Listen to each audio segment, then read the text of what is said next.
Hello. Hi. Hold on. Ugh. There. Horrible noise for you all. Hello. Welcome. Let me make sure I'm not audible. I'm not audible. Cool. Hello. Welcome. I'm very sorry for the low quality of Saffron Vtuber. We're using OBS Ninja, which is how we used to do it before they made the collab system better. Let me give myself a hat.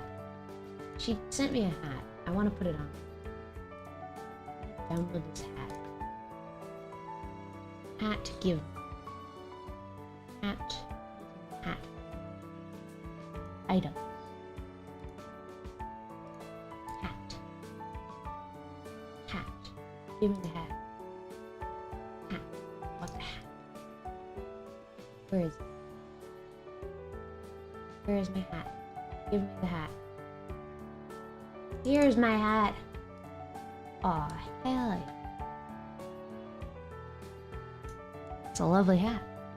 I'm gonna make it little. There. Yay!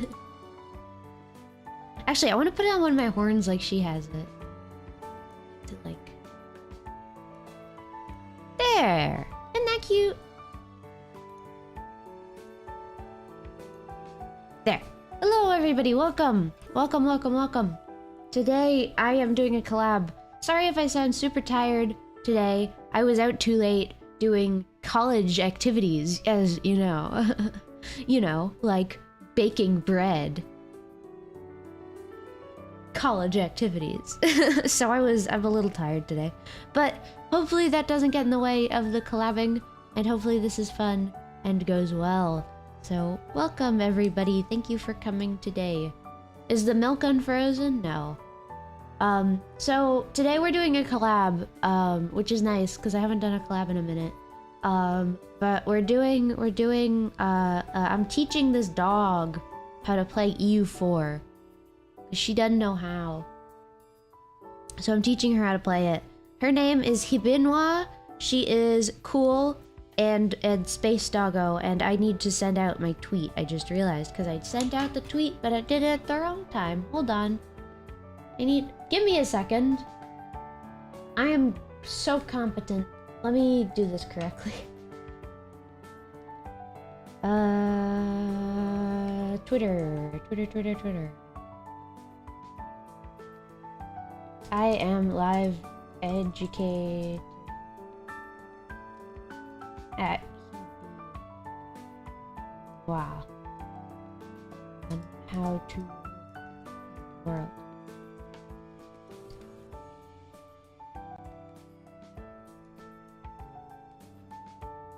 Okay.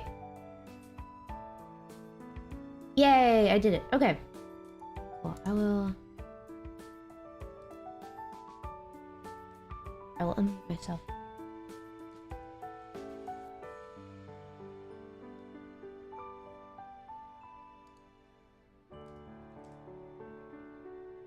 Do that. Hello, welcome everybody though. Yes, welcome.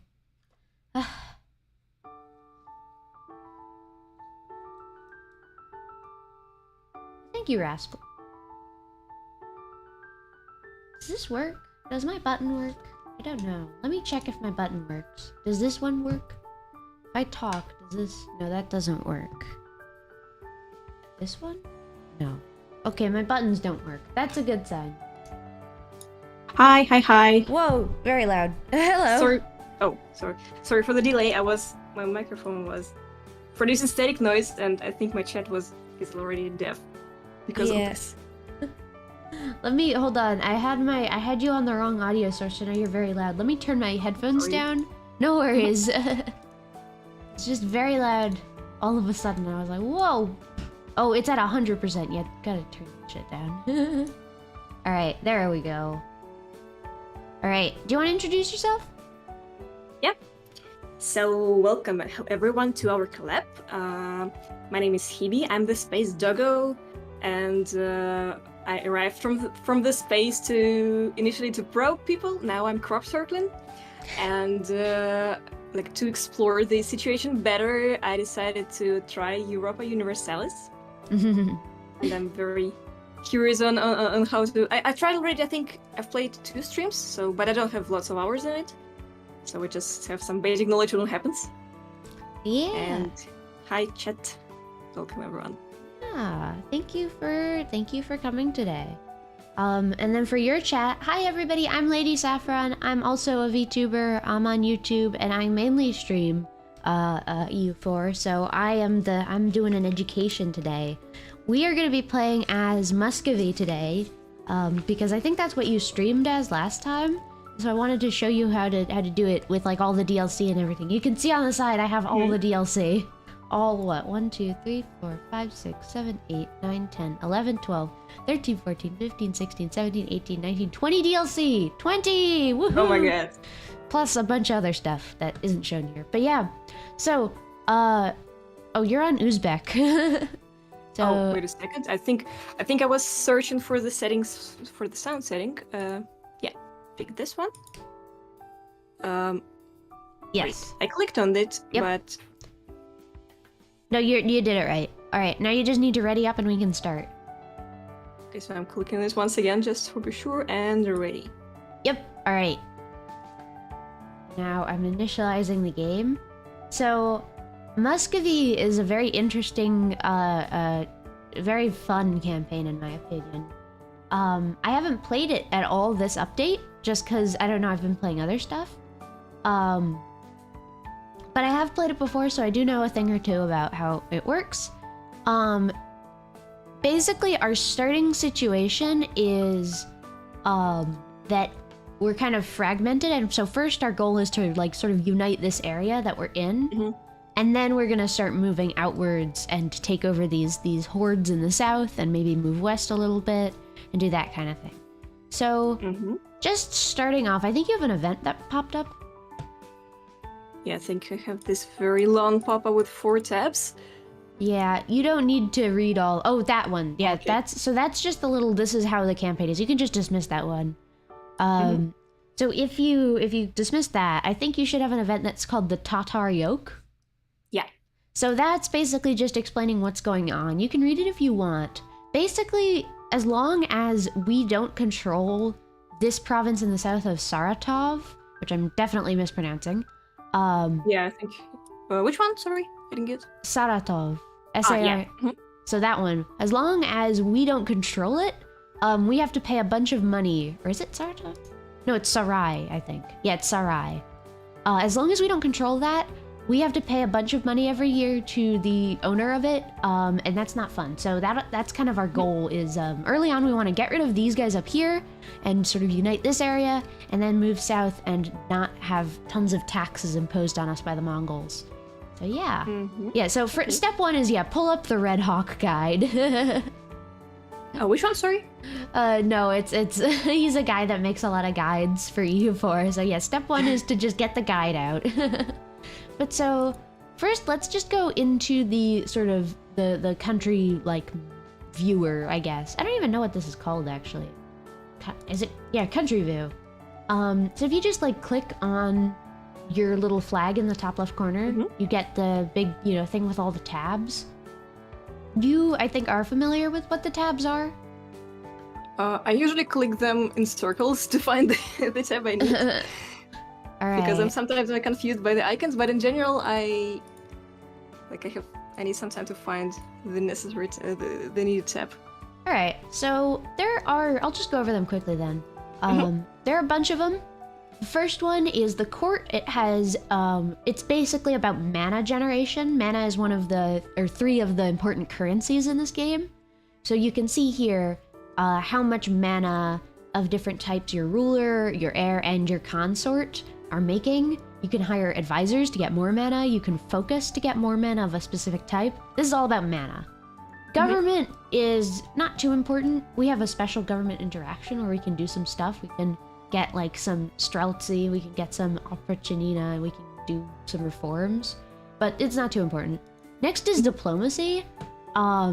That's the little bird. The bird shows us. Mainly the use of this area is if you right click on another country, it brings up their diplomacy like thing, and then that's how you interact with other countries. Economy is just a spreadsheet, basically. There's some sliders, but it's not too important. Neither is trade. Technology is very important. You always want to keep on top of your tech. Because if you're behind on tech, then the countries around you are going to surpass you and be able to beat you up. Ideas kind of relate to tech. Basically, they're like sort of national ethoses. So for example, we have national ideas, that's Muscovite ideas currently. So for example, we get extra tax, extra diplo relations, extra shock damage, army tradition, missionary strength, morale of armies, that kind of thing. So it's pretty good actually.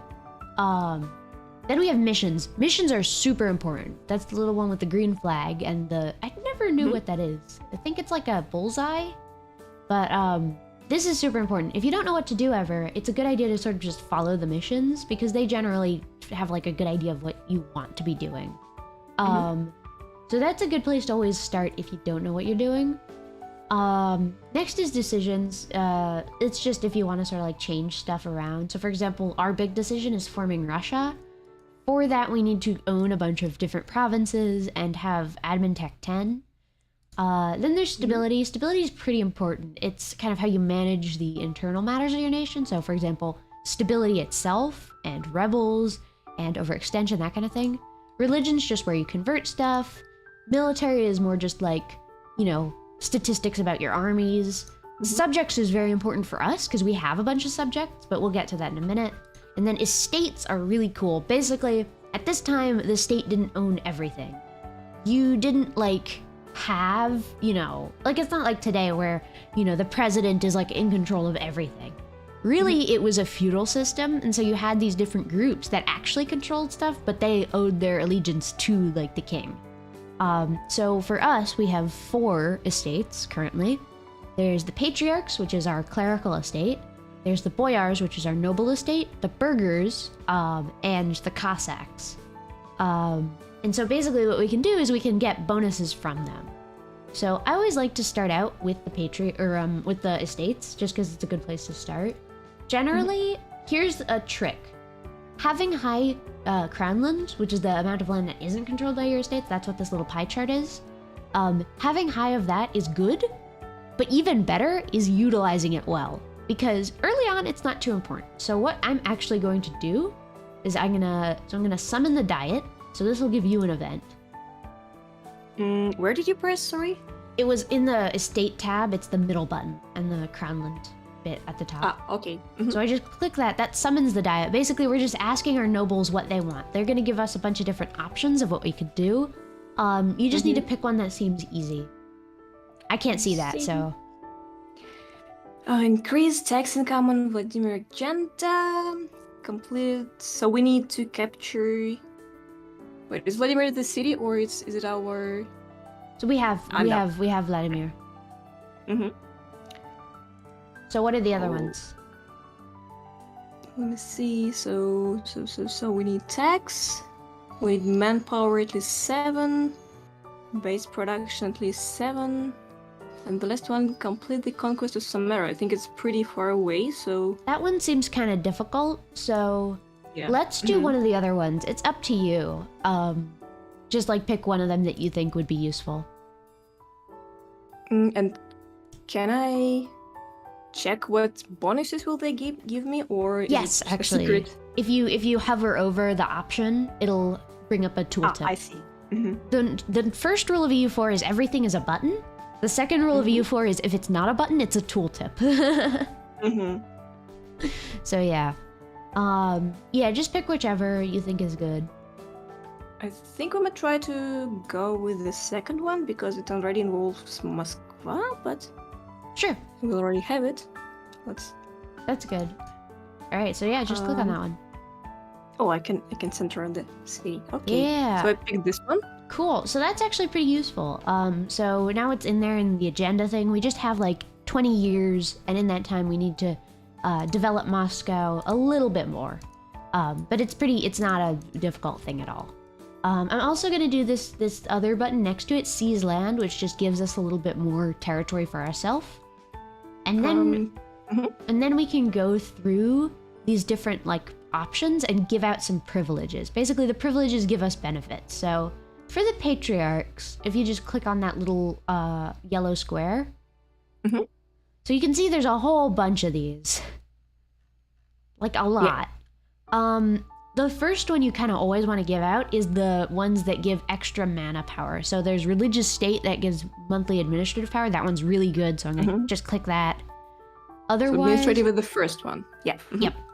So each of the estates is associated with a different type of mana, so that's nice. And then if you just look, you can just like honestly look through them. Some of them are better than others. So for example, at first we're mainly going to be fighting other Orthodox areas. So expansionist zealotry might be useful later, but not quite yet.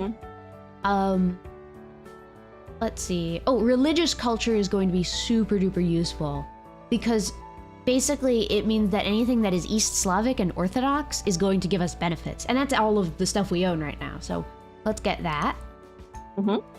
Religious diplomat's very good if we want to do diplomacy with other, you know, Orthodox nations, like our vassals. And then otherwise, let's see. Excuse me. Otherwise, they're not too good otherwise, I think. Like, there are cases for any of them. If you want to choose any of them because they particularly stand out to you, you can.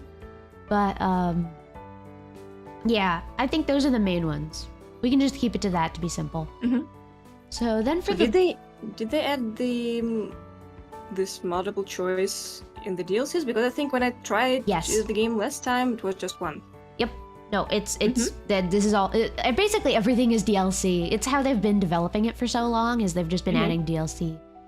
All right, so that's weird. All right, so we have for the boyars, they're actually pretty powerful right now, which is a little worrying, just a little bit. So we are going to sort of be a little bit safe with them. I think we have a thing soon that's like to make sure that they don't get all uppity. So let me just look through our missions. I don't want to accidentally set us up for failure. This one? Not that one, not that one. If anybody in chat knows, that would also be useful, because I don't know if we want to empower them right now. It might be a disaster. Are those bonuses unique to the different nations, or are they pretty much the same for everyone? The estates? Or the privileges? Oh, they're mostly standardized. They just have like different names. So like Primacy of the Boyars is called Primacy of the Nobles in Western Europe. It's called Primacy of the I don't even know, the daimyos in Japan, I think. But it's basically they're all the same. Let's see. Yeah, in India it's a little different, but otherwise it's pretty standardized. I think honestly, it might be a good idea to not do it, just because if you look, you can see these numbers next to them. They have a lot of influence already, so we'll kind of keep clear of them, you know, not try and anger them. I am going to give them supremacy over the crown, though, because that's a really good one for getting them to be loyal to you. And otherwise, I don't think we really need any of them. Oh yeah, there is one sort of cool thing we get to choose. So we're Russia, right? We have serfdom. We get to actually choose what we want to do with it. We could sort of do a lot of serfdom and basically oppress our peasants a ton, and we get some benefits from that. Or alternatively, we could increase peasant freedom and sort of get that benefit. So it's up to you, but those are actually some pretty good ones. So which do you want? Do you want to do early serfdom, or do you want to do increased peasant freedom? I think there was some event on provincial unrest, so I'm not sure if maybe we don't need to give them freedom. Let's do serfdom then. Sure. All right, and then for the burghers are very useful. We're gonna give them mana privilege again, patronage of the art, that gives us some prestige. We're gonna give them indebted to the burghers, that'll give us a bunch of free money basically. And I'll give them burghers economic freedom as well, because that one's pretty good. Mhm. So that's the sort of standard setup, I would say. Now you may notice we don't have a whole lot of crownland, but the nice thing is that we can conquer things, and when we conquer stuff, we get more crownland. So if our crownland is low, we actually get more, like, per thing we conquer. It's pretty good. We also have cossacks. This is a nice thing. We get to use, like, special cossack stuff. So, for example, if we want better cavalry, we can give them some land and stuff like that. I'm just gonna look through it, actually, because I've never seen these ones, really. Let's get Cossack regiments. So give them a little bit of land and make them happy.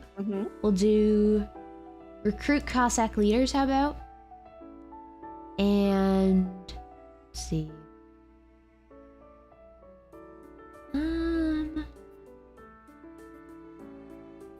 With the influence levels, they do not give 100 until you even summarize them. Oh, yeah, they don't need to be 100, don't worry.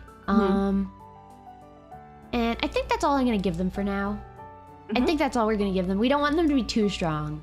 But yeah, so now then, if we want to go actually to our court tab, that's the first tab, now we can see that our mana generation's a little bit different, actually. So now we're generating a little bit more mana, which is very nice. We have a mission that says that we need to be getting at least 10 mil mana, or admin mana per month. So we are almost there. So what we're gonna do is actually we're gonna hire an advisor. Unfortunately, none of them are too cheap. So let's just get, up to you actually. Let's get one of the cheaper ones though. Let me see. Are they the same in every... they're different. So for the administrative one, I'd say production efficiency, missionary strength, prestige. Yeah, so the production efficiency guy, he costs a lot more to hire because he's like more competent. But the other two guys, we could choose either one of them. So I think we don't need missionary strength right now. Yeah. Since we're among other Orthodox nations, so let's go with the last one. Sure. How do I pick him up? Yeah. Yeah, so just hire that guy. So now we're making 10 of that per month, which is pretty good. And the only other thing we need to do is we need to raise our army up a little bit more. So we need to have 80% of our force limit. So I think we just need like, how many more regiments is that? I can't do math. Let me just look it up. I'm getting out the calculator. Where am I supposed to look? I'm just looking at the military tab. So in the military tab, it shows us like our force limit, which is basically just how many units we can like economically support before it starts to get really, really expensive. So we only need like 3 or 4 more. So I'm legitimately going to just hire some extra units. So if you want, actually, here, I can show you how to do this. If you see next to the little shield in the top left corner, there's the crossed hammer and sword. Top left corner? Yeah. So this is the macro builder. This is basically how you build things and make stuff. It's really strong. So as you can see, actually, we have these unique units. We have Streltsy, we have Cossacks, and we have Cossack cavalry. We can actually just get 3 Streltsy units, and that ought to do it. So if you want to just like click Streltsy and then build it somewhere, we can just do that. Get that handled. And you're gonna want to spread it out so that, yeah, exactly like that. So that you don't have to like wait for them all to recruit before you get more. So yeah, and is that the Streltsy ones or the Bardisha ones? Streltsy infantry. All right, perfect. So now that we've got that sorted, we're pretty much ready to go. The one last thing is I want to just mention the bit at the top left corner. You can see that we have all of these like pop-ups. Most of them you can ignore. The green ones are the least important ones, so we have free advisor slots. We can't really afford advisors right now, so we can just ignore that. We have disputed successions, but like that's also not very useful, so we'll ignore that. We can build province improvements, but they're not good, so we can ignore that. Defender of the Faith, we're not going to waste all our money immediately, so we can also ignore that. So the only ones that really matter are these ones. Of these, we can't really do anything about any of them, except for the red one. The red one is rivalries. So basically, rivals are the countries that you expect you're going to conquer soon. So for that, we can like go through and look at them. There are only 3 options, so honestly, I would just select all 3. And that's in the diplomacy tab. If you like right click on which us. one? Diplomacy. Yeah. If you just right click on us, it's the 3 empty red and black shields. So we have Denmark, Lithuania, and Novgorod. We can just select all of them. All of them? Because we have 3 rivalry slots. Yeah. And why do I... why am I supposed to always have someone as a rival? So it gives us this thing called power projection, and power projection it's one of like the many currencies in this game. Power projection is pretty good. It gives us morale of armies, morale of navies, yearly prestige, fort defense, legitimacy, global trade power, and if we get enough, we can get extra mana from it too. So it's pretty powerful. So now that we've got this kind of set up, I just want to go into more of the theory behind the game. The best way to sort of consider the game, sort of mechanically, is you have a bunch of currencies. So you can even see them at the top left corner. You have money, you have manpower, you have sailors, stability, corruption, prestige, legitimacy, power projection, these 3 manas. You have a ton of currencies, basically. Every action that you do turns one currency into another currency. So for example, if you conquer somebody, you turn manpower into money, basically. If you hire soldiers, you turn money and manpower into units. So basically, it's all about figuring out what you need at a certain time and figuring out how you can get that by exchanging something else for it. All right. So that's basic. Those are the basics, I would say. Our first sort of goal is we're just going to build up a little. If we look at our missions, we can kind of get a sense of what we're supposed to do early on. So you can see we have these 3 missions at the top. We have the Muscovite Civil War, which will happen when our leader dies. So in honestly not for a while. He's pretty young. He's only 29. We also have Rally the Army, which we're already doing, and Subjects of Muscovy, which is just we need to start integrating all of our little vassals. Let me do Subjects tab also. So if you go to actually the Subjects tab in the country viewer, that's the second to last one. Yep. So you can see we have these 5 subjects. These are basically like, because our state isn't really integrated yet, it's not all centralized. So we have all these little guys that also have some control. They're mostly pretty small, but we want to sort of get them under us pretty quickly, so that we have more, control over it. So if you click on any of them, you can see we have these interactions with them. We don't really need to do anything right now. Of them, I think, Pskov is a republic, but the rest are just, like monarchies like us. So what we can do is we can, they'll probably request to marry us in a bit. So that's good. We can marry them. We just sort of want to keep them happy for the next 10 years before we can start eating them. So yeah, I would say that's about it. We have 2 diplomats. That's the other thing. We only have 2 diplomats, but we don't really need more right now. So. All right. So do we need to send one of them right now, or? So we could look and see if we can get any allies. So there's not really anybody that would want to ally us. It's just sort of the other guys around us. Generally, what I like to do is I like to ally Ryazan and then conquer Tver. But you can also do it the other way. So if you want, we can ally one of them. I think. Wait a second. I don't have Ryazan or Tver as. In the list. Oh, they're not subjects. They're just other countries. Ah, okay. So if you just look right next to us, the little gray country is Tver, and the little brown country to our south is Ryazan. Yeah. So we can just ally with one of them. Up to you which one. Let's go. I don't know. Let's go with ally with the bottom one. So do I go into diplomacy tab? Yep. You right click on them. Then you go and you can see all these these drop-down menus. I like to just open them all at the beginning of every game because it's annoying when you're deep into a game and you can't find a tab. There's a lot of them though. But so then you can just see the first option, literally the first option is offer alliance. You can see there's a green check mark next to it that says that they want to do that. So, and then that's it. Then we can just ally them. Okay, let's offer in this case. Do you wish to offer an alliance to resign? Yes. All right. Confirm. Yay, now we're allied. They'll Nice. probably also try to marry us in a minute, but that's also, you know, yeah. So the other thing is you actually can't send diplomats immediately afterwards. One, they have to get home immediately, and two, you can only send a diplomat once per month. So the next time we can actually like ask for something from them is in a month. Mm-hmm. All right, but so that's about it. We can now just unpause and let me know if you get any events, because right now we just need to wait for these troops to recruit.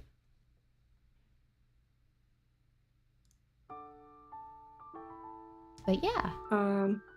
This is now a royal marriage. Oh, Yeah, they want to marry us from the resign, and yep. everything is green except legitimacy, so Yeah. I accept this. Mm-hmm. Yeah, royal marriages are good. They keep people around, basically. Right. So right now, the biggest thing in EU4 is you just gotta wait around a lot. I'm just gonna reorganize our army and get us a general. Oh, that is... That is a good Wait a general. second, I have... can I pause it, Yes, please? yes you can. We have a royal marriage with the harass level. It's... Yeah, that's one of our vassals. We can do that as well. We can accept it. Rostova is also our... Mhm. Where is it? Our vassal. Casus Belli, humiliate rival against Denmark, Lithuania, Novgorod. Okay. Yeah, that doesn't matter. Herald from Adoyev. Trade League. What do they So want? do I Oh, that's Herald just... from That's Adoyev. My just... Grand Knight Adoyev has joined the Trade League led by Novgorod. Oh, that's a little annoying, but that doesn't really affect us right now. It's just like, oh, this is happening, I guess. So do I need to pick go-to or damnation? It's just damnation. It's basically just like, okay. Okay. They love their little fancy buttons. Yeah, those are just sort of like generic things. If it has like a gray background, it's just sort of like news. Whereas if it has like a yellow background, then it's like something you actually have to interact with. All right, so... Royal marriage. Oh. So, we just got, our troops got, we've recruited them. We now have these extra troops. We have some Streltsy units. So that means you can see in the top left, we have this mission fulfilled thing, this little green one. Rally the army. So now if you want to click on that. And I'm completing it. Yep.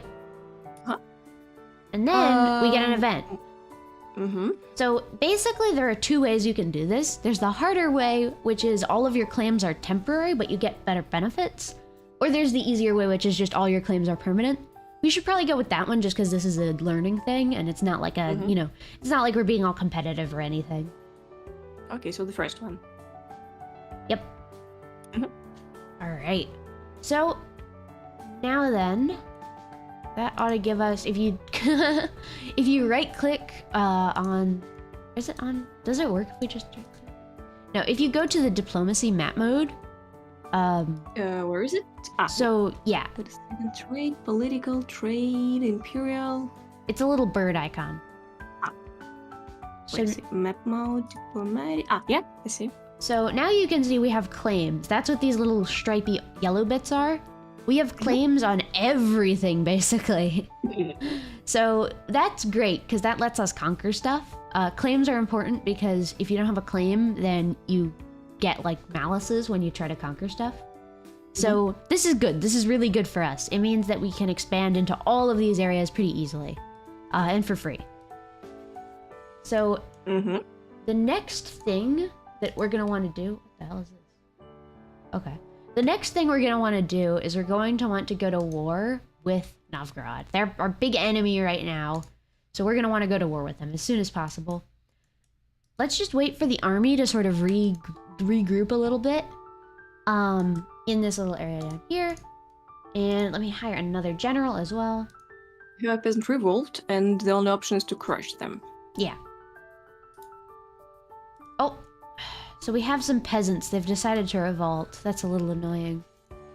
But you can see we killed them pretty easily. They're just peasant. They're not exactly, you know, military masterminds or anything.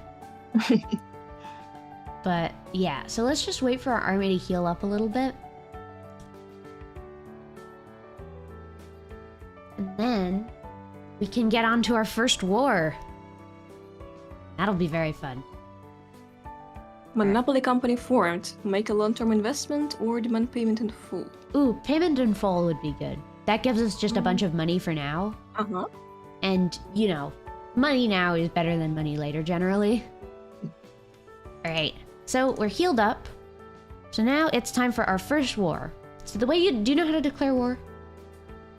I think I'm supposed to go to some menu, but I don't remember which one. You can just right-click on them. On Novgorod. Ah, yeah. The same marriage menu. Mm-hmm. And you can see the very first option is declare war. Mm-hmm. So if you go into there, you can see there's this whole long list of all these reasons we could declare war. Basically, you can't go to war for no reason. You gotta have a good reason for it. You need to say, well, I have a claim to this province, or I want to make them look bad, or this is the one we're gonna use. We can reconquer something. Basically, this used to be ours, but they took it, so now we want it back. That's a good one. The Velsk one? Yes. Mm-hmm. That's a good one because it means that we get to, if you like hover over it, for that province, we get less aggressive expansion, more prestige, and less cost. So that's nice. Mm-hmm. All right. So if you click on that and then just click confirm. So just the Velsk Yes. one? Or, okay, confirm. All right. So now you can see Easy. we are at war. We are at war for the conquest of Velsk. I'm just going to do a little thing here. All right. So we're at war. We want to get Velsk back. And the way you win a war is two things. One, you want to beat up their armies. And two, you want to take key areas. So for the key areas, of course, there's Velsk, because that's the war goal. But also, we want to own their forts. So you can see the forts, they have the little like tower icon on the map. So they have one in Luki, they have one in Novgorod. Odayev has one in their capital. That's basically where we're going to go. So what you can actually use, you can just select the armies and send them over to those forts. So do I send for example, bigger army to Novgorod? Or Sure. directly to Velsk? So we should probably focus on the forts for now. We have these little vassal guys. They'll generally siege down some other stuff. So we should just focus on the forts because they can't deal with that. So I'm picking the Moscow army and sending them to Novgorod? Sure. And then And the second one to Luki, I guess? Sure, let's do that. What's the difference between... So there is a castle icon and another castle icon that is... For example, in Novgorod and in Vyshny Volochyok. So what are they the same or different? There's no castle in Vyshny. It's just like it's telling me something, but I'm not sure what exactly. It's probably just... Oh, it's just the village. Ah, okay. So yeah, if you actually like, if you like zoom out a little bit, it's easier to see them. So you can see. It has some yellow circle on it, so I'm not sure. Oh, that's the capital. So that indicates that it's their capital. Ah. So having their capital is very good in a war because like that's where they're ruling from. So yeah, so just move the armies to where you think that we should siege down. Those are the best provinces to do that for. But yeah. And then, yeah, all right, so now we've got them sent, and they're gonna slowly walk their way over there. So let's unpause and take a look at this. So we have this thing called Fog of War. It's this concept in strategy games where basically you can't see what's going on all the time because like you don't know what's going on in enemy territory, right? So that's why some of the provinces are grayed out. It's because we can't see them. We don't know what's going on there. So you can see like when our vassals move around, we can kind of get better vision. But yeah, so this is basically the core mechanic loop of EU4. We're just gonna have sort of sieges and wars. Right now it's a little slow. We're just gonna siege these two provinces down. And the nice thing is we have more troops than them, so it's gonna be pretty easy. But you can see like up there, they're beating up our vassals' army and it's been murdered. So we're good, don't worry.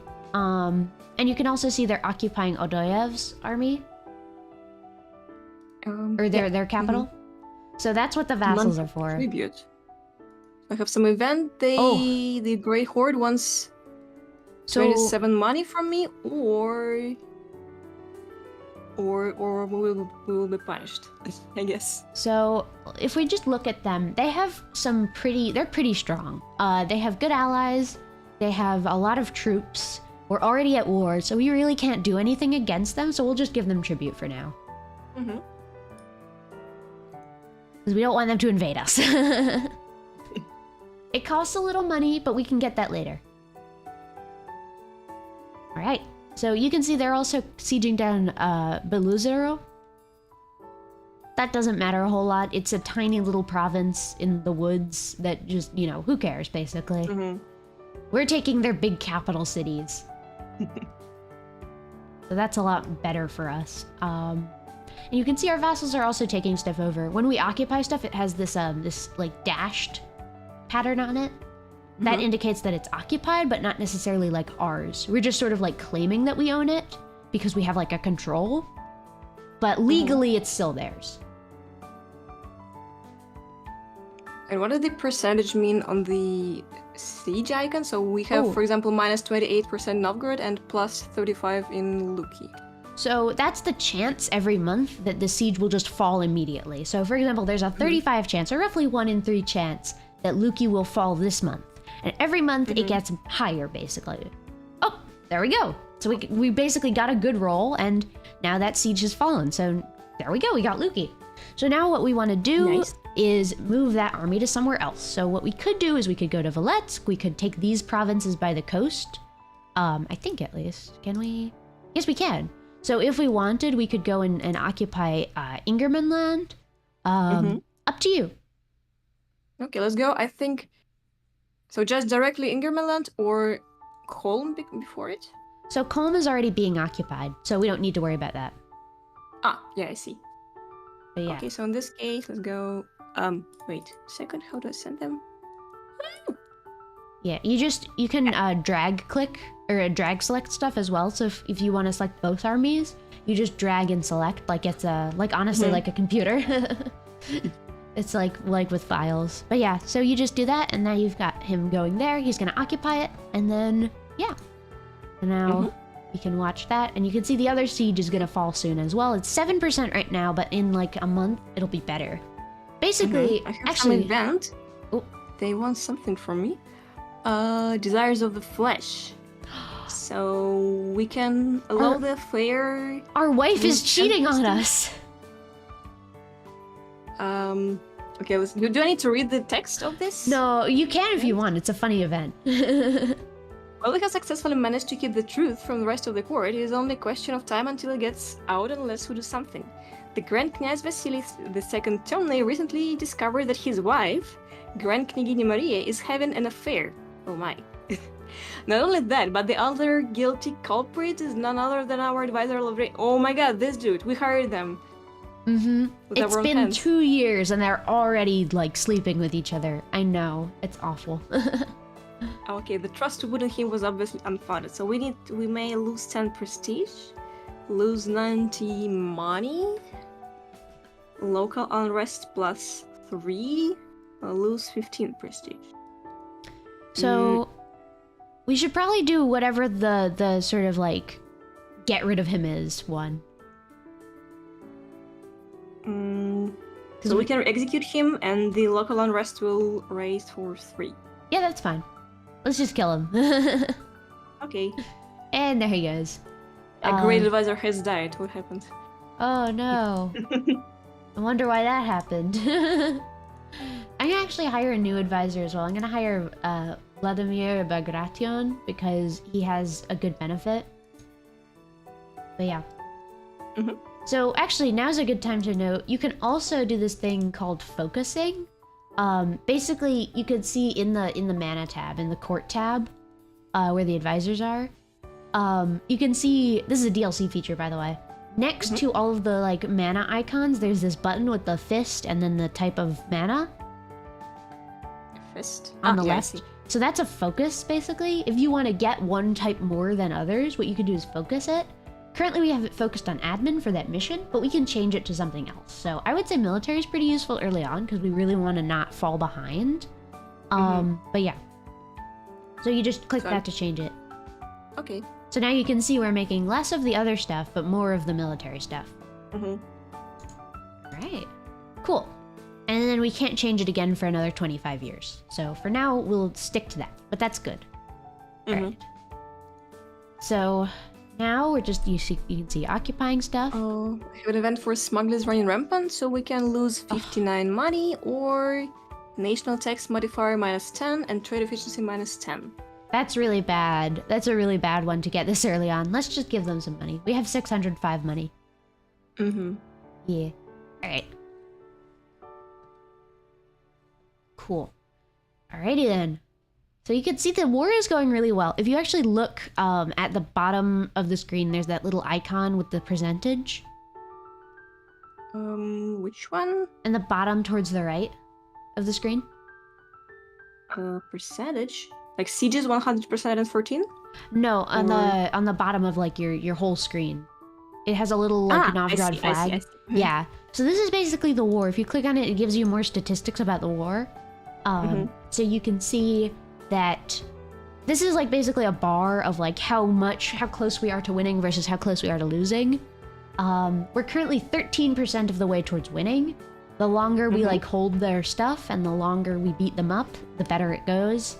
They are at medium, which means they really don't want to be in this war anymore because they're not having a good time, but they'll you know, stick it out a little bit longer. And you can also see the casualties. So for example, on our side, 9,000 men have died to battle, and 6,000 men have died to attrition. Attrition's really bad in this because of, you know, the importance of logistics.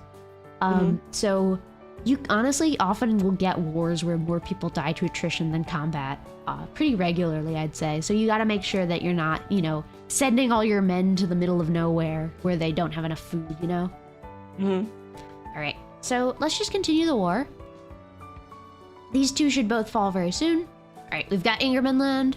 So if you want, we can actually send this army over to Valets now. Where is it? It's over in the east, next to, oh, they just took that one, but right next to there. Ah, yeah, I see. So the 13 one goes to... Yep. So now they're just gonna go walk on over there, and then that's the war goal, so we'll get a bunch of points for that. And as you can see, their army is basically distracted with our vassals, so they're just sort of sitting around. You know, that doesn't really do anything for us, so it doesn't matter too bad. Our vassals are doing some weird stuff and like running into them and then not, so I don't know. The AI is really weird in this game. But yeah. The one... Advanced tactics. Yeah, it's interesting tactics, I'll give you that, but it's not necessarily very educated tactics or, you know, effective tactics or good tactics. So the game suggests me to state statutory rights will be granted to Boers, which are the following. That's no, I hate that everyone event. gets less percentage and minimum autonomy gets bigger. It's or a we stupid can solve event. it ourselves. No, we'll always solve it ourselves. I really hate that event. It's really annoying because you can't get rid of it and it pops up like every other month. And all it is, hey, do you want to, you know, lose the ability to make your country better? And it's like short-term benefits. There's no time in which it's actually a good idea. We're gonna get a bunch of crownland from this war anyway, so it's fine. Like, we'll solve it ourselves, basically. Right. So now, you can see, we will take Valetsk, and now we have 76% war score. Oh, and we took Novgorod as well. So now, let's fight a battle, actually. You can see their army is on one of our forts, Rostov. So that's good, because if you're the defender in a battle, you get extra bonuses when you're fighting. So what we can do is we can just select both of our armies, and then just have them both go over to Rostov. Sending them. All right.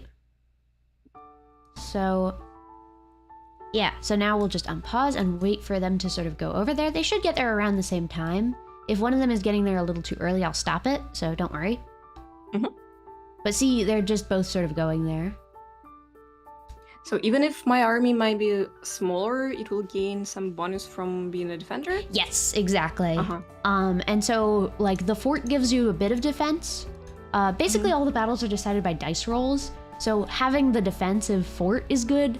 Having, like, the enemy cross a river is good for you, or cross, like an island. Basically, if you're defending, you have better odds. So, watch this. So we're sending our armies in. And now you can see they're fighting. So, okay, so just pause. Take a look at this. So if you click actually on the battle, on like the little swords, you can see more about the battle. So you can see the morale bar. Basically, the way war works at this time, you don't win by killing everybody, you win by getting them to run away, because, you know, that's a lot easier. So you can see their morale is going down a lot faster than ours.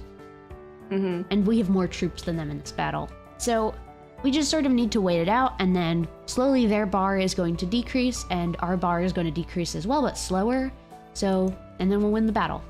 And I have the event for, we either can gain a claim on Vyazma and get a diplomatic assault on, sorry.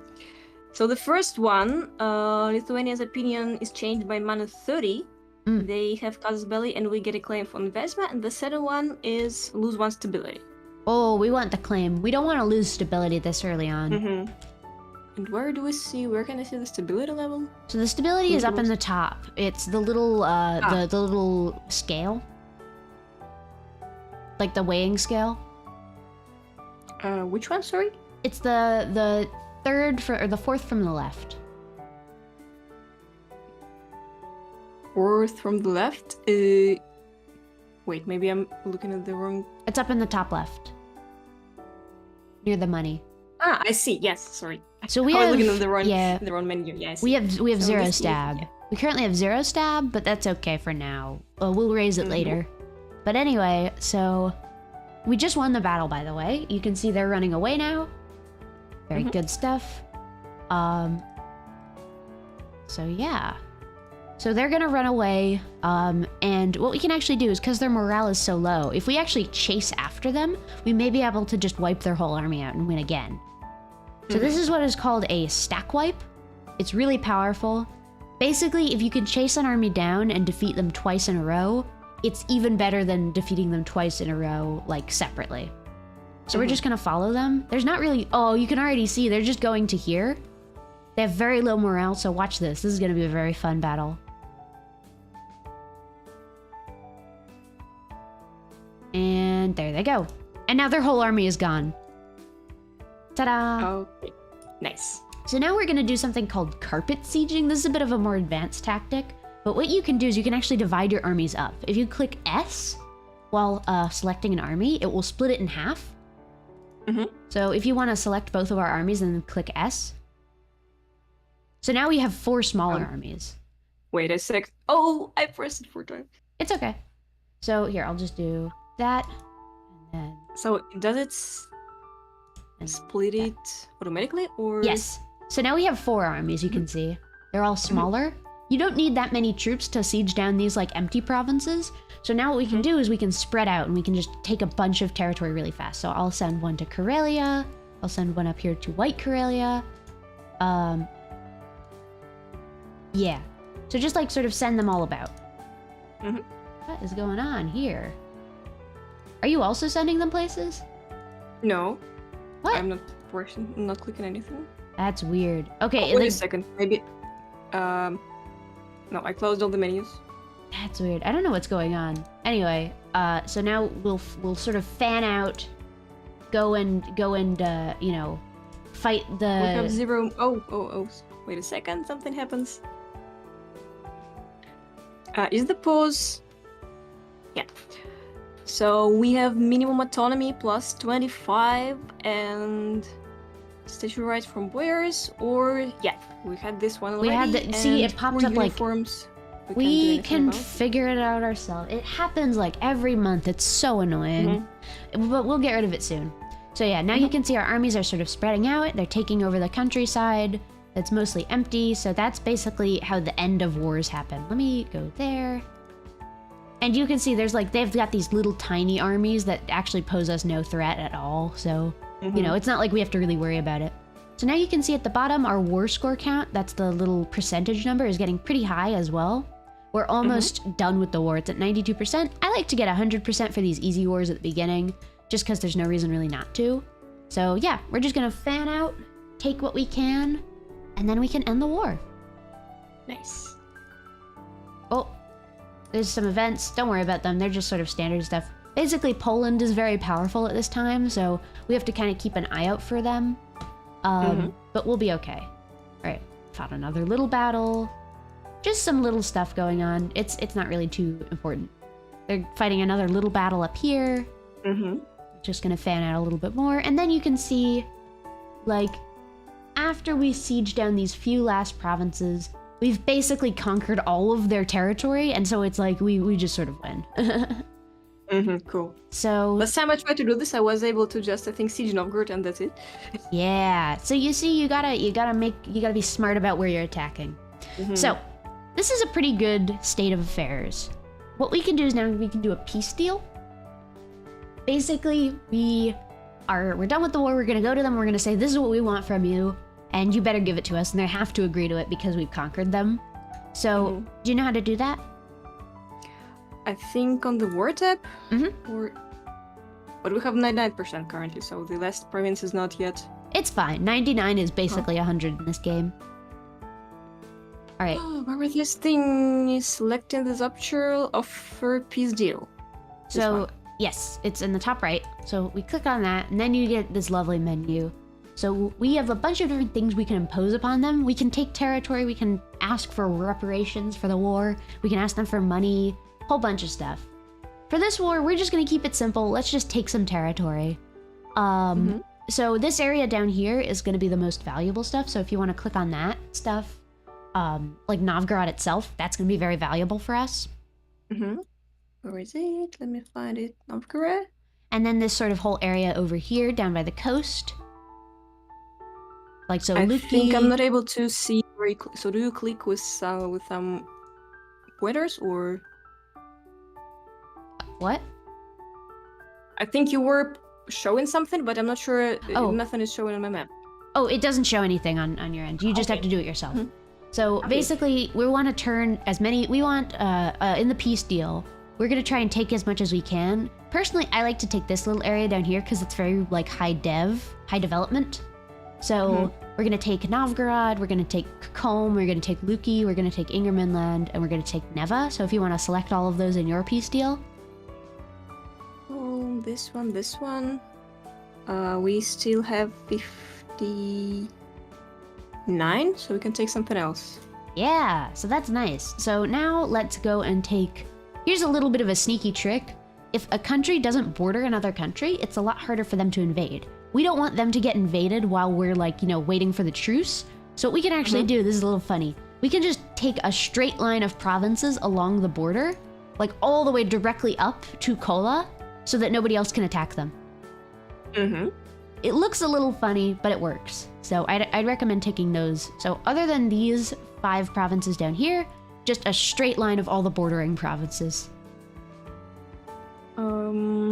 So I've picked the ones from Neva to Kola, and now the ones that have border with them, or which one? So starting up north, Kola is the important one. Yeah. And then White Karelia, and then Karelia, and then Priozhsk, and then Neva and Ingermanland in the south, and then Novgorod, Kolm, and Luki. And do you see the ones I've picked already, or no? is it right for you? I can't see it. I just have the same ones selected so that I can like show my chat. Okay. All right, and then we still have some more war score left because we're really winning this. We could probably take a few more provinces even. Up to you at this point. It's if you want to have like nice looking borders, you can do that. But also, it's sort of just whatever at this point. So yeah, just sort of get it up to 99% or as close as you can. Let's pick. Oh, that's it. Which one? This one. The Tarok one. Where is? Near Zorjak. Yeah, so we could take that. we could also take Valetsk, because that was the war goal. Yeah, already. I also picked it. I didn't. Oh, perfect. I didn't tell you. Sorry. And we still have we have 2% left. So what we do is we can just go to the little, you see the little money icon with the 0 next to it in the bottom left? So we can just press the plus sign twice. And then we get a little bit of money too. Nice. Alrighty, so that's our first war. We just click send demand then. So there we go. And there, look at that. You just won your first war, congrats. Thank you. So, alright, we've just won the war, but that doesn't mean we've won the peace. It's important to sort of, get everything in order now that we're done with the war and make sure that everything is good. So, let's go to... So if you look at the top of your screen, you've got all these pop-ups, right? So first, exiled armies. If you finish a war and you have your army in enemy territory, it gets black flagged because it has a little black flag next to it. That just means that it's sort of like doing its own thing, but we want to get those back.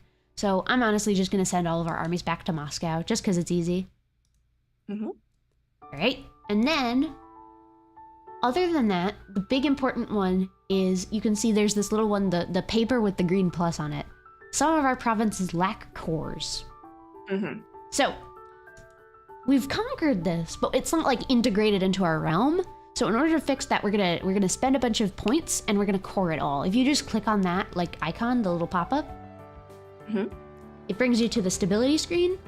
You can see you can individually core them, but it's a lot easier if you just press the button at the bottom that just says core all. Okay. So now, over the next few months, it'll core all of these. I think it takes about a year. But it'll core them all, and then we will have them be like directly owned by us. So yeah, so now we just get to sit around for a while and wait for that to process. Great. So, oh, and we became a great power. What is this? So great powers are the 8 strongest countries in the world, basically. We get some extra stuff from it and some extra prestige. Actually, you can see this right now. If you look at the top of your screen, the little sword icon that says power projection. Yeah.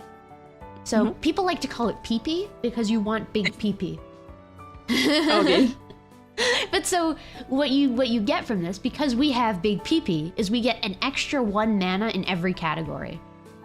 And we get extra morale of armies, we get extra morale of navies, extra prestige, extra fort defense, extra legitimacy. It's just super nice, basically. We get all of these lovely benefits. So yeah. But that's basically the core gameplay loop. So next, if we want to figure out what we want to do, let's see. So looking at the mission... I had a question regarding this crown land, because yes. I still have no idea what it is about. So the crown land basically is the percentage of the land that is directly owned by us. Because a lot of it isn't actually ours. It's we sort of rent it out to some other guy who rents it out to another guy who owns it through like old traditional title, who rents it out to another guy who rents it out to another guy. So basically because of that, we don't actually own it and we get less money from it. So over time, we do want to sort of make it all ours, but we can, it's not urgent by any means. What we can also do is actually this is a little thing you probably shouldn't do, but I'm just gonna do a little thing right here. That will give us that. Did it not do it? I also have a request to support independence from Sweden. Oh, we can ignore and them. It's blinking. Okay. We don't care about Sweden. They have their own problems. They can go solve them themselves. So the thing I was trying to do didn't work. Never mind. But so what we can do is, we have that mission, remember, from earlier? That's to develop Moscow. Yeah. So this I don't remember what we're supposed to do. So we have a DLC feature. It's really silly that this is a DLC feature, but if we click on Moscow itself, the province, so you can see there's the lovely picture of the field that shows you what terrain it is. It's a grasslands. This is one of the better kinds of terrain. And we also have these little things that the little buttons of the different kinds of development. We have 7 tax, 7 production, and 5 manpower.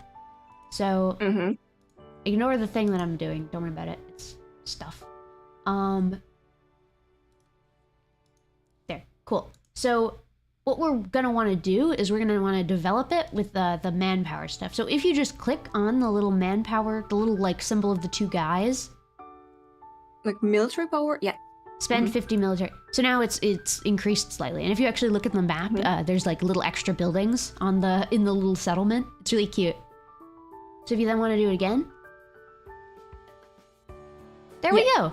So now we've just... They moved the whole settlement. A little bit, yeah. It's really weird. And now, there we go. We just got a pop-up. We completed the estate agenda, so we get a little manpower. We get some loyalty from our boyars. Basically, good stuff. And now that means that when we take their land away, they're not gonna care as much. Because we've been nice to them. So in 2 years, we can take their land back again. And yeah, so that'll be good. So yeah, so we're just gonna wait for a little bit, and then we can plan out our next war. Like on the Kremlin picture, they have this building from the Soviet times on the on the photo. Wait, which the one? big square one. Oh yeah, they have the Kremlin. My God, oh, that's really funny. Yeah. The Kremlin's very old, apparently, though. So, actually, you can see we get some benefits from them. This is a DLC feature as well. From the Kremlin, if we upgrade it all the way, we can get manpower, we can get defensiveness, and we can get some better regiment costs. And for St. Basil's Cathedral, if we upgrade that, we get tolerance to the true faith, estate loyalty, cost of advisors, and we get extra Orthodox icon benefits. That's one of our religion bonuses. I don't think we can do anything with that right now. Or it wants the tribute once again, so I'm paying it. Yeah, we gotta pay it again. You know, taxman comes to take his due.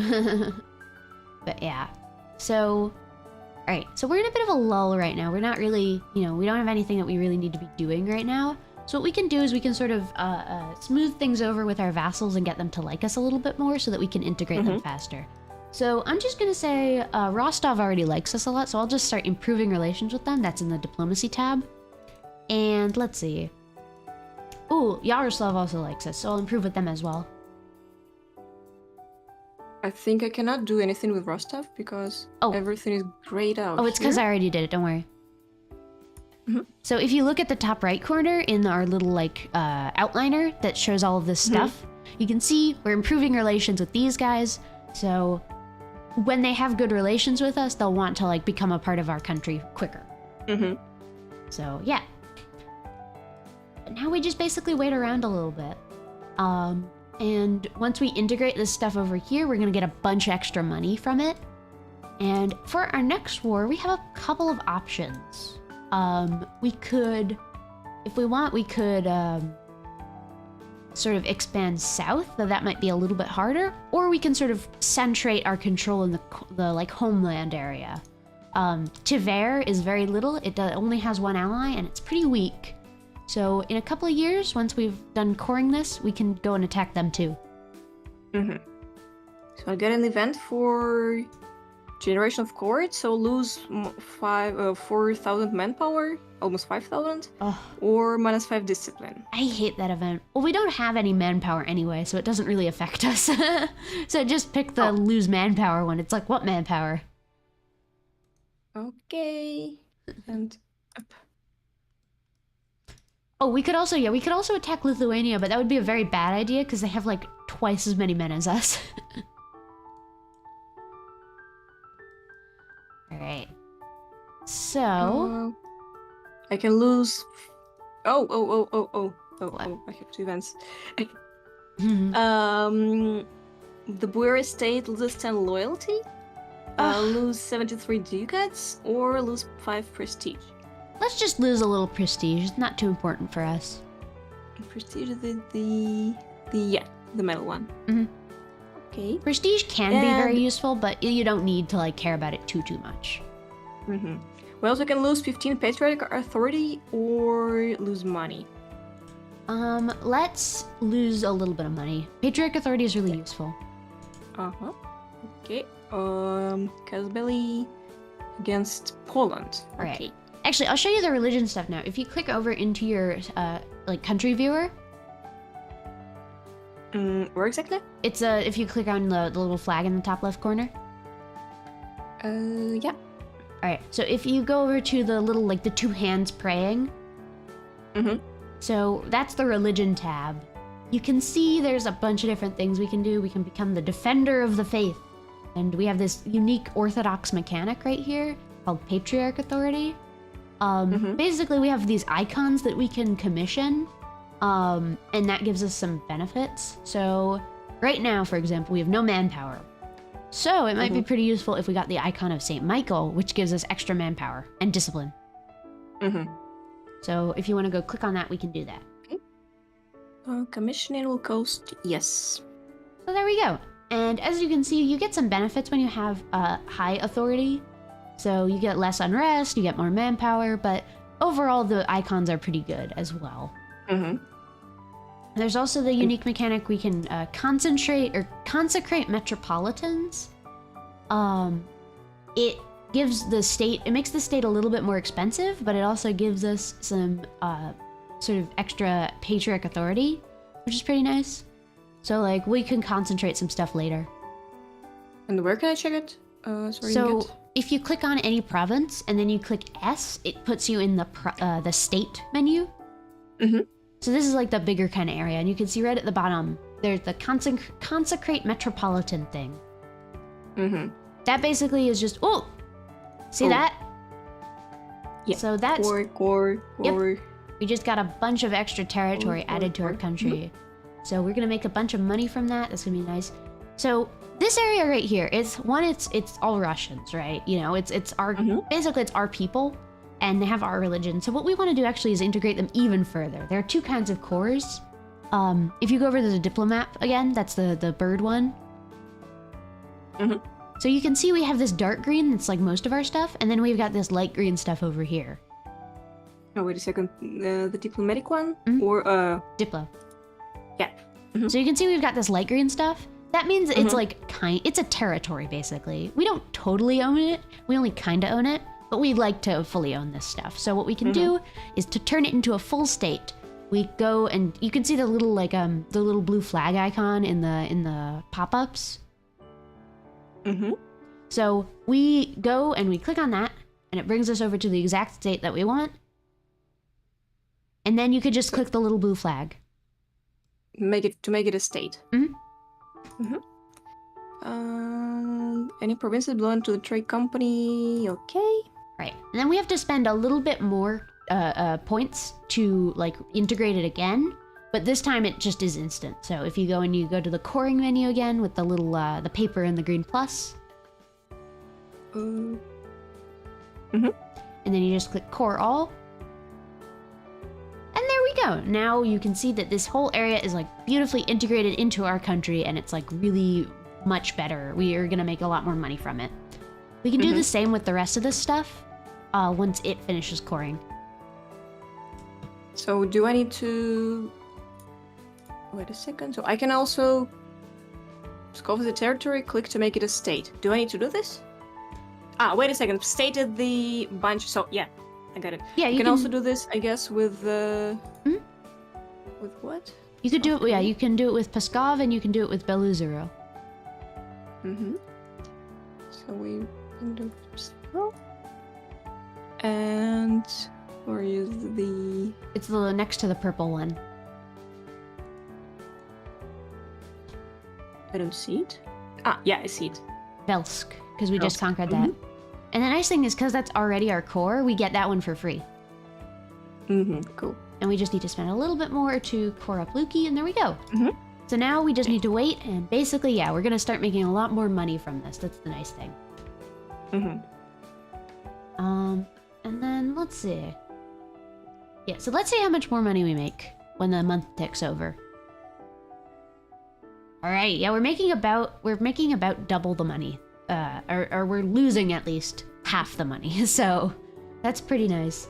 In the early game, you're going to be losing a lot of money, but it's kind of fine. There's not really anything you can do about it. What you can do is turn down army maintenance in the economy tab if you're not going to war for a while. Basically, you just don't pay your soldiers, and so, you know, it costs less. So I'll just do that. You can see now we're making a lot more money. Oh, wait a second. Royal marriage with Lord of Belozera. So do I accept this? Yeah. One? And then we can just remarry them in a moment. Herald of Aragon. Oh, Okay. stuff going on over there. Doesn't concern us. Great. So, let's see. The annoying thing is that we're pretty diplomatically isolated. We don't have any good allies because everybody's either far away from us, hates us, or isn't our religion. So, there aren't really any good options early on, but we can definitely get some soon. But yeah. Oh, and you can like just sort of look around and see what else is going on in the world. So currently, France is beating up England. That's pretty normal. Venice, of all people, is beating up Byzantium. That's a little bit weird. Fourth Crusade, I guess. And that's about it. We're only 4 years into the game, so not a whole lot has happened yet, but things are gonna heat up pretty soon. But yeah. So now we just wait around a little bit. And if we want, we can start to get ready for our next war against Tver. So, let's see. Do we lose 5 prestige or power? And ducats and splendor, I'd say prestige. Yeah, prestige is not that important. It's good, but it's not too important. Especially because we already lose a lot because of the Tatar yoke. Italian engineer available. Oh, I hate this guy. I don't buy want him. him for 50 or lose prestige. He's so expensive and we don't need it. Let's just... And can we just somehow, like, I don't know, integrate Tver into our country, or... Oh, yeah, so if we want to do that, we're gonna have to conquer them, because they don't like us, but that's fine. It's not gonna be too hard. So actually, do you want to do that right now? Let's try. Alright, so I'll just get one of our diplomats back home, and then I'm gonna turn up our army maintenance, so we're gonna lose a little bit of money, but it's okay, we're not exactly, you know, we're good. They actually have an ally, they're allied to Odoyev, so we can actually also conquer them. It's a nice 2-for-1 deal. Alright, so we'll just wait for our armies to, like, you know, get ready. They just take a minute.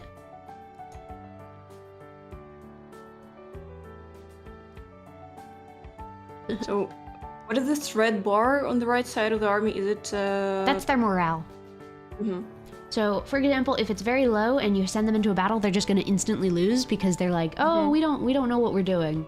We're very sad. But if it's high and you send them in, then they'll fight for longer. Okay. Alright, so I'll send these guys over here. And, alright. So, I'd say we're ready to go to war now. So what we're gonna do is, you remember what we did last time to declare war? Yeah, so on the menu, and declare war, and enemy allies, do I pick the... I cannot declare, okay. Yeah, don't worry about that. So let's take, I think, Casus Belli. Yeah, it doesn't matter really which, they're all the same thing, and we can take all of them. Okay, let's go with the middle one. Tver, alright. Yeah, and confirming, can I pick? Yeah, just one. So confirming. Alright, now let's just send our armies in. So we have the 2 armies, and they're right next to their armies. Their armies are both weaker, so we can legitimately just go in and crush them. So, yep, send one there. To both Duev and Tver. And there we go, and let's unpause. This is gonna be a very easy war, I think, hopefully. Ah, they ran away! That's okay, we can just chase them down. Oh, they're going towards our fort too. Let's just chase them down. Watch this.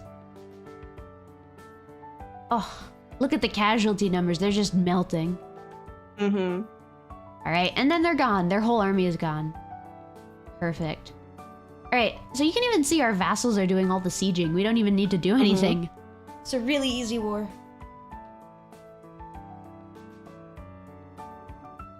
Is it, for example, a type of state when you just have lots of vassals and they do everything instead of you? Like, you know, Venetian civilization? Oh, yes. So that is called a vassal swarm. It is a way of playing, and I really like it. There are a bunch of countries that are really good for that. So, the loan... Oh, ignore that. repay or extend? We just extend it. Okay, extend.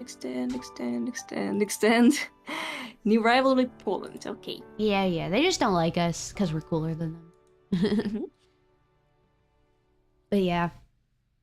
And yeah, we're just sort of consolidated. So I think this is consolidating Russia. So we're doing a good job of that. We just need to basically conquer everybody. Oh, something happened. Wait a second. We just got more cores. We can gain inflation and gain diplomatic power, or just less diplomatic power. Sorry, what? We can gain 10 diplomatic power, or gain 50 diplomatic power, but half of the 0.5 inflation. Let's get more. I want more. That one, inflation doesn't really matter. Okay. Okay, core. Okay, I'm pausing.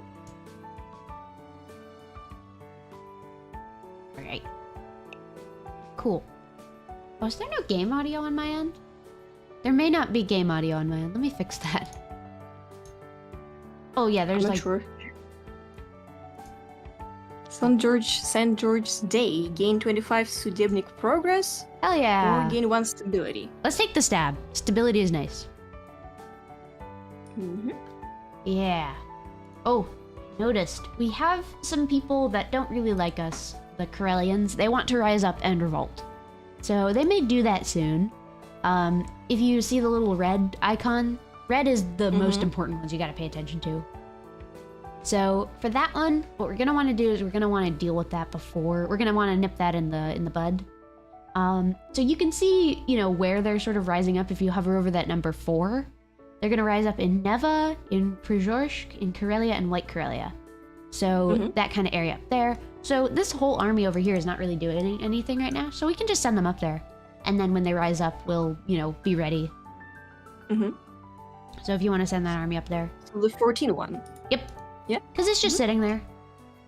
Wait a second, I missed where... Just to Neva. Yeah. Great. We've already conquered all of Tver, we're just waiting on Odoyev.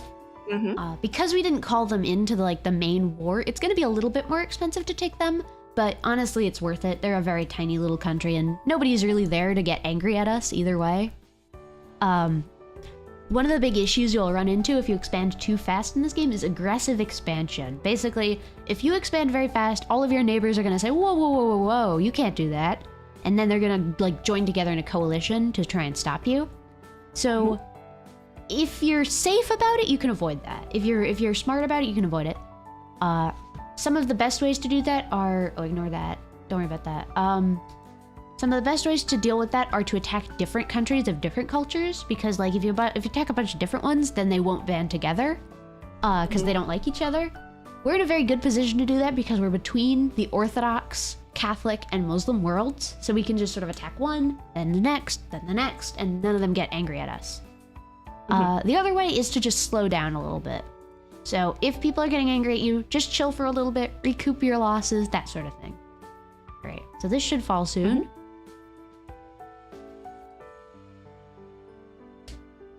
So just give it a couple of months. We're getting calls for peace, which is basically we've already kind of won, so they're just surrendering, but we want to win more. So yeah. Yeah, you can also, one of my mods just pointed out, you can also just kill everyone. This is a good point. People can't get angry at you if they're dead. We're getting awful the peasants luck. or the ones you're going to conquer? Both of them. Alright, we're getting really bad luck on this siege. I don't know why. This is an agent. Oh, they're spying on us. How dare they? But yeah, so we just need to wait for the siege to end, and then we will be able to take... We're getting such bad luck. There's this thing in this game where it feels like every AI siege, they get it at 7%. Whereas for you, it's like... You gotta, you never get anything. It's so annoying. Have you played XCOM? If you have 1% of if you have a possibility of losing just 1%, you will definitely lose. Yep, Miss. exactly. So yeah, we're just waiting for this one siege in Odoyev to fall. That's honestly it. You can see that our unit models are kind of cute. We got like nice armor. Personally, I think our vassals have better unit models than us, but whatever. Are they different? Because I see... Yeah, if you My zoom in. Moscow one is a green one. Resign is the red one. We did it! Siege is over. Cool. Yeah, alright, so if we want to do another peace deal, we can just take everything this time. Where is the... Selecting the optional peace deal and taking everything and money. Yeah. Yeah. Alright, so send the demand. I'm still clicking on money. Oh. You can also, if you want 50. to do, you can shift click, and it does the maximum amount that they'll allow. I guess they don't have enough money because the peace offer value is 80, and I'm not able to request any more money. Yeah, you can only ask for 25% worth of money. That's the max. Okay, cement. Yay! There we go. Watch that. So now Nice. we've conquered them as well. We just need to core up their lands now. I'm also going to concentrate development. It's a little... Or wait, I can't. Never mind. You can do this thing where you basically take their land and you make it enrich your capital. It's very good for like these big countries where you have a lot of land that's very not important. So yeah. So we'll just core all that again. If you want to just click the core all button. Core menu. Don't see... In fact, the core menu. Handle them. Decisions, missions, ideas. Stability and expansion. The little crown and the red flag. Yeah. And then core all. I had the rebels. And where can I... How can I close the rebel menu and open the... Oh, yeah. So I have in the stability expansion menu... Okay, I found this. Oh, so we don't actually have enough right now, but in like a month we'll get enough, don't worry. So, yeah. So now we just, once again, back to waiting.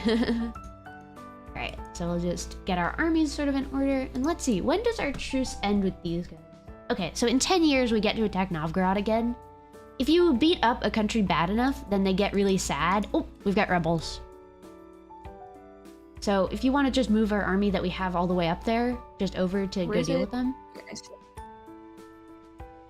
And where can I check the Novgorod thing?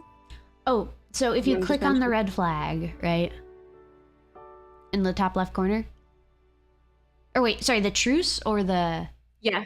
So if for the truce, we have in our like little, in our tabs at the top, there's the little white flag with the timer next to it that says truce will expire. So if you just hover over that, it tells you that the truce with Novgorod is going to expire on April 1462, which is in 10 years. But yeah. So in the meantime, we can do other stuff though, don't worry. Right. So we're doing that. We also have some Novgorod separatists that want to rise up, so I'm going to also move the other army into Novgorod just to deal with them. But yeah, so our next course of action is going to be basically trying to integrate all of our little vassal guys into us by the time the next war happens so that we're a lot stronger. So we've got a bunch of them. We've got 5. And they're pretty easy to integrate. It just takes a little bit.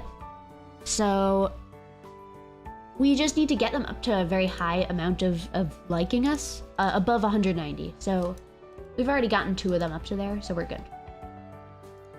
And now we just need to wait until 10 years have passed since the start of the game. All right, but yeah, that's basically it. And then, yeah, I'm gonna do something called saffronomics, which is using loans to make more money. Basically, if you expand, your loans get bigger. So what you can do is you can get new loans, use those to repay the old loans, and then get bigger new loans. So I'm just gonna do that real quick. It's a genius strategy that everybody thinks I'm stupid for doing, but I know the truth. Exactly. So now we're in more debt. And loan. Okay. And then I use that to pay back the 4% interest loans, and now we have way more money, and we pay less for it. It's genius. Right.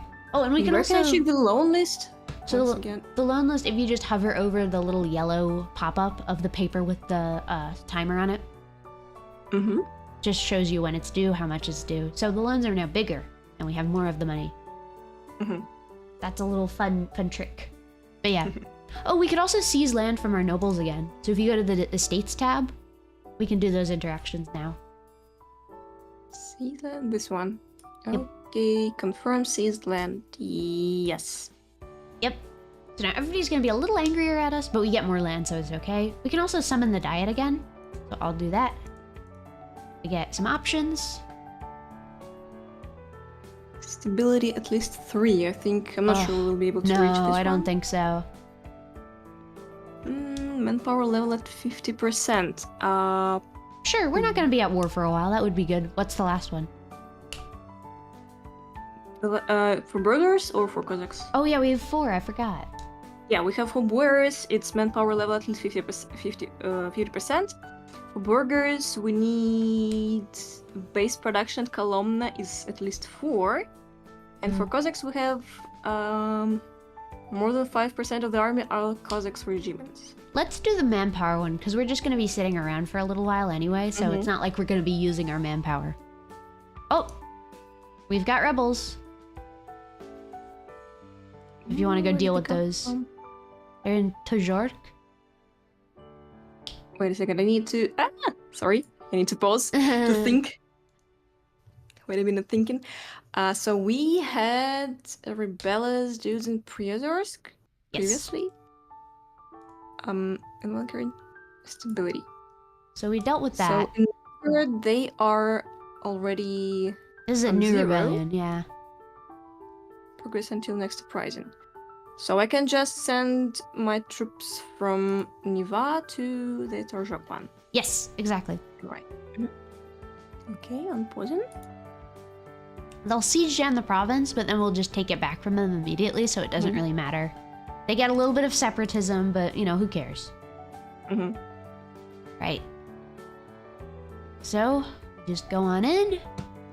And there we go. And now we win this battle. Because they're just rebels and peasants, and they don't really have, you know, like the training that our professional army has. Then we just siege it back, and then we're good. But yeah. The annoying thing about being Muscovy is we make very little manpower, and we need a lot of it, so... Unfortunately, it's going to take a little while to get to the 50% manpower, but we're not doing anything, so we'll be okay. And I'm just going to send this army back to Moscow, and then we're good. Right. So I'm going to put the speed up by 1, because we're going to have a pretty empty year, I'll say.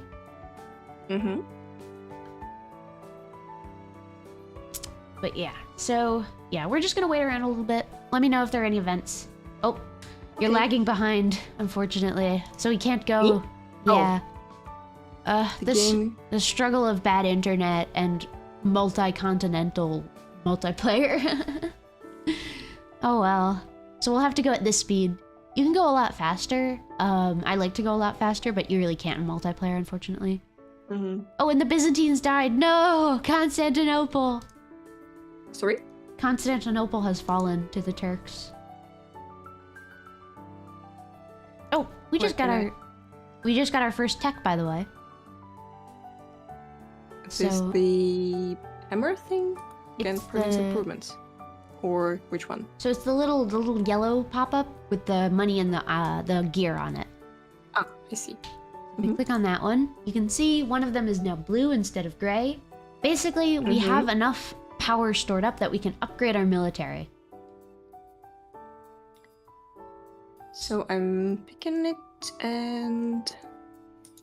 Yeah, and so now our armies... Yes. Yeah, so now our armies are going to be better. So if you look at, for example, the technology map mode, which is in economic, we are now we are better technologically than our neighbors.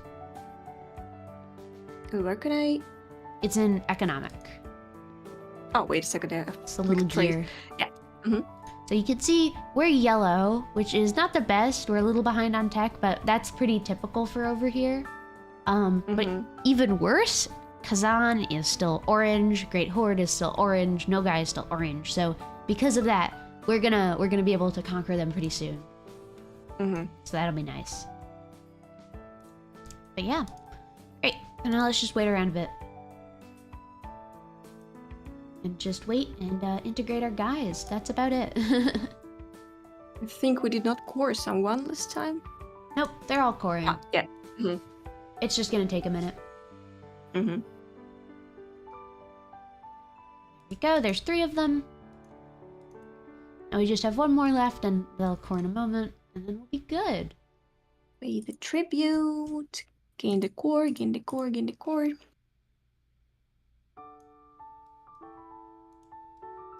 Yeah. Oh, Kazan is having an uprising, unfortunately for them. Where? Ah! Where did I... Ah, yeah, I see. Yeah, that's the nice thing is they also have to deal with their own stuff. Mm-hmm. Yeah, let's see. Yeah, we basically just need to... We just need to sit around for a little while and wait for our manpower to recover.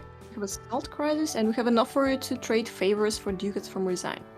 No, we're not gonna... Never give them money. Okay. They're weak, we'll get them eventually. It doesn't really, you know, not too important.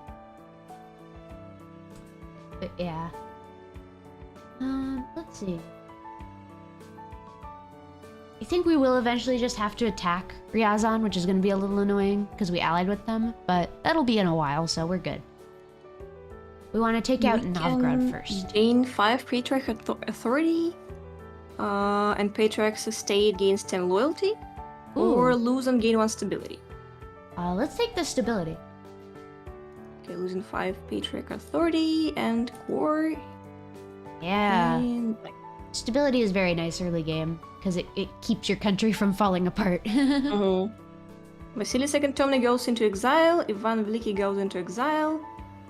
We have minus on everything. Oh, we got a bad every event. mana. Oh, our king is dead.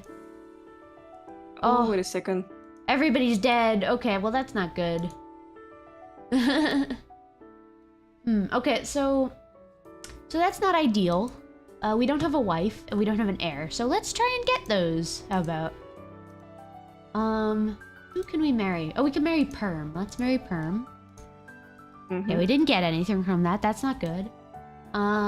Cool. This is not ideal. Right. So we need a wife. We kind of need a wife. Who else could we marry? Well, at least he gives us morale, so that's nice. Who can we marry? Would anybody like to marry us? Let's find out. We can marry Moldavia. Let's marry Moldavia. Oh, wait a second. Comet side. Oh, that sucks. Let me see. Lose 1 stability, lose 1 stability, lose 1 stability. Okay. Yeah. So does it matter which one I do? No, it doesn't. It doesn't. That's it. I'm dead. That's it. I'm dead. If only we had comet sense. Okay, let's the pick. That's it. I'm dead. A herald from Moldavia. Black news indeed. People are losing confidence. Stability drop. Yeah. I'm pressing. Oh, and we can get another technology as well. The marketplace one. Yeah, Okay. marketplaces are great because we can get a bunch of money from trade now. So if we want, we can actually because we have some money, we can build some trade building. So if you go into the macro builder again, that's the crossed sword and hammer. So if you then go into the buildings tab, which is the little buildings on the side. I have just taxation, defense, and trade. Yes. So we can build some trade ones. So if you click on that, there's a whole list. So I'd say Moscow one. Yeah, let's get a few of them. We'll get one in Moscow, how about? One in Neva. How do I pick it? I don't see it in the list. You can just click on the map. I see.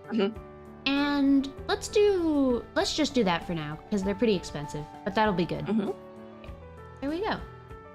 Cool. Nice. So now, I think we're gonna have a civil war, which is not the best. But, yeah, that's just kind of how it is right now. And how were you able to tell about the Civil War? I just know the history a little bit. I think okay. We're about due for a civil war. I'm also gonna give spoiler. Yeah, spoiler alert. I'm also gonna give the Boyars integration policy privilege. That just makes it so when we integrate our vassals, it goes a little bit faster. But yeah, because we're gonna be able to integrate them next year. Mm-hmm. We have 60% uprising level in Kasim. We can just wait. I'm not sure if we need to. Okay. Once it gets to 80% is when we need to care. Mm-hmm. But yeah, the big annoying thing is just we don't have a good ruler, or we don't have an heir. And when you don't have an heir and your ruler dies, then you get a personal union, and that's really bad. Mm. But yeah, luckily we do have a wife. This game is all about getting a wife. I thought it was the Crusader Kings one. Well, that when too. you were able to make the horse family. That, yeah, I think that's not. We don't quite have horse family here, but we do have the endless search for a good wife. Ours is named Doina Musat. Sorry? Our wife is named Doina Musat. Where is she from? Romania. Mm. We got a mail order Romanian bride. Is there a way to check like all the available brides, or? Oh, there is in the macro builder. If you go into the diplomacy macro builder, which is the little bird at the bottom. Mm-hmm. This is a little bit more fancy, but you can go and click over to the chair in that tab. Uh-huh. Royal marriage. And then it shows you what countries would royal marry you. So for example, Bohemia would, Scotland would, Wolgast would, and Circassia would. Mm-hmm. And of course, Moldavia, because we married them. And then once we start integrating our vassals a little bit, we'll be able to, instead of having vassals taking up all of our diplo slots, we can go and marry like Bohemia or something that can be a good ally. Mm-hmm. Basically, okay, here's the strategy with alliances. You don't want your allies to be right next to you. You want them to be like one over. Because if your allies are right next to you, then you're gonna have to conquer them soon. But if they're one over, then you can conquer the thing between you, and then you conquer them. Mm-hmm. I can gain 50 or 10. Let's go. Oh. Have lots of stuff happening. So for the administrative power, I'll gain 50 in exchange of half of the inflation. And Moscow Kremlin. We can. Whereas a state loses 10 loyalty, lose 10,000 manpower, gain 5 prestige, local development cost, local defensiveness is better. Let's not lose manpower. We can lose Burger's estate, 10 loyalty, and minus 35 appreciation of progress. Let's do what is this. Let's do that one. Mm-hmm. And the last one is to lose 20 Patriarch Authority and 20 Serebnik Progress. Oh, let's actually do that one because we don't have any Patriarch Authority already. So we also can lose 5 Prestige, and that's it. Let's do let's keep Prestige because we are very low legitimacy. So let's do the second to last one. Mm-hmm. Okay. Did I pick the correct one? Yes. I don't remember. You did. Okay, thank you. Don't pause it. So yeah, now we're gonna be very, very weird about our wife. We're gonna be like, hey wife, wanna have a kid, please? We need a kid, like really badly. Please, wife? But yeah. And now we wait again.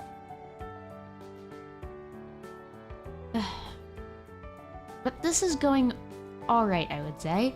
Oh, Lithuania is gonna get a claim on us. They want to attack us because we're so cool. Are they the upper pink one, or? They're the big pink one. Yeah, the bigger one. Lithuania is really big at this time. That's a funny thing, because today they're not. Today they're pretty small. But no, in the past they were massive. Yeah, there's oh, we got an heir. Oh, he's pretty good too. Nice. What do you want to name him? I don't know. Let's. I'm not sure. Let's leave him as is. Vassal? Or do you have any suggestions? No. Up to you. Let's leave him the default one. Improve relations. Great. Our diplomats have stopped trying to improve relations with Rostov because it's the maximum one. Yeah, so I just had him come Do you home. recall him? Yep. Right. Nice. Cool. So now we just need to wait until November, and then we can start integrating our vassals, and that'll be very nice. Integrating your vassals is great because you get a bunch of free stuff, and it's pretty low cost. So yeah. And we're not actually at any wars right now, so we're doing pretty well. I'm a little worried about, the Russian Civil War, which seems like it's gonna happen soon. Because we don't have very good legitimacy right now, and that's bad. But we could I'll just do a little, actually, one of these. I'm just gonna do this a little bit. I'm just gonna support the government a little bit, make our legitimacy a little higher. Because it's kind of bad right now. And then we can just end it and be good. But yeah. People wanted to name it Boris. No, we're not naming him Boris. No, we're not naming him Boris Johnson either. Tsar Boris Johnson.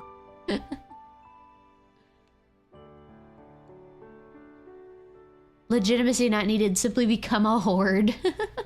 But yeah, so we're just gonna wait around a little bit.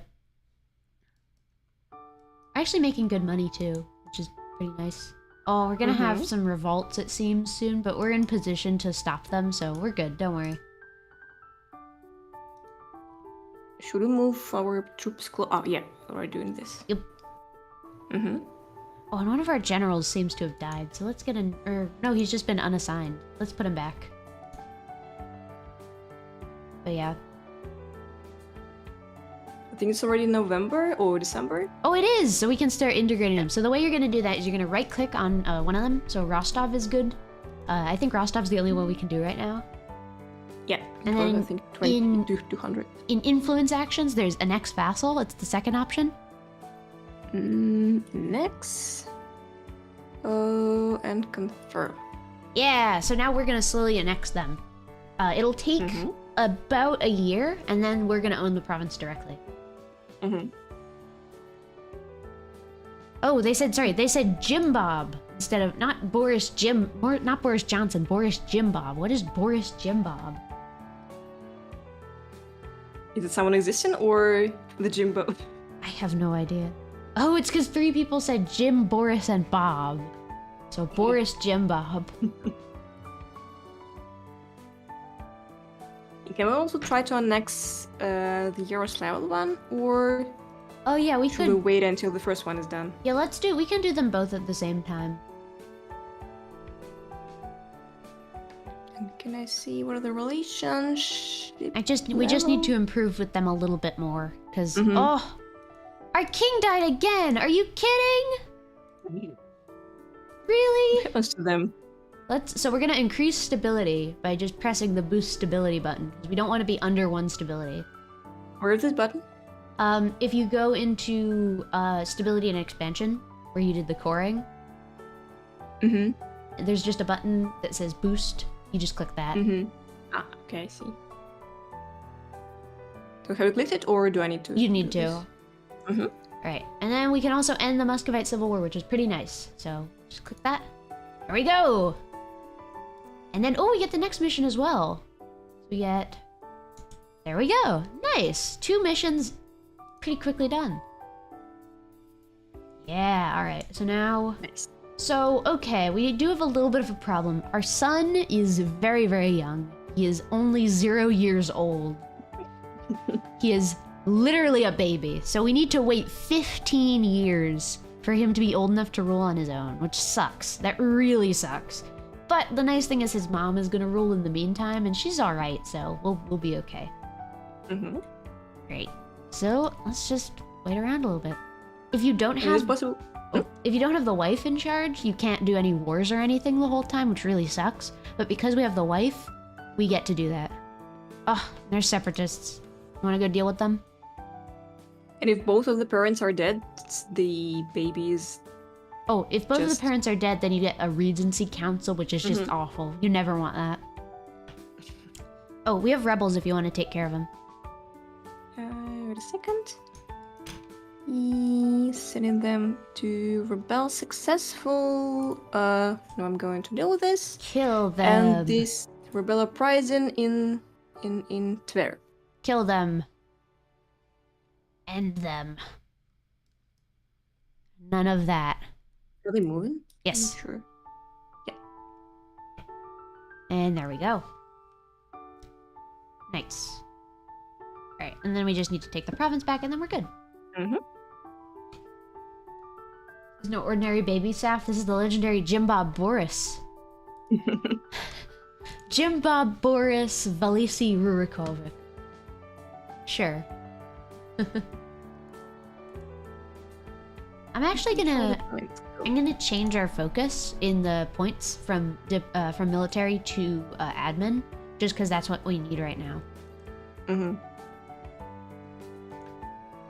But yeah, then we're gonna have another revolt in Tver next, which is gonna be annoying. I'm sending the troops over there. So I probably need to leave them near. Mm-hmm.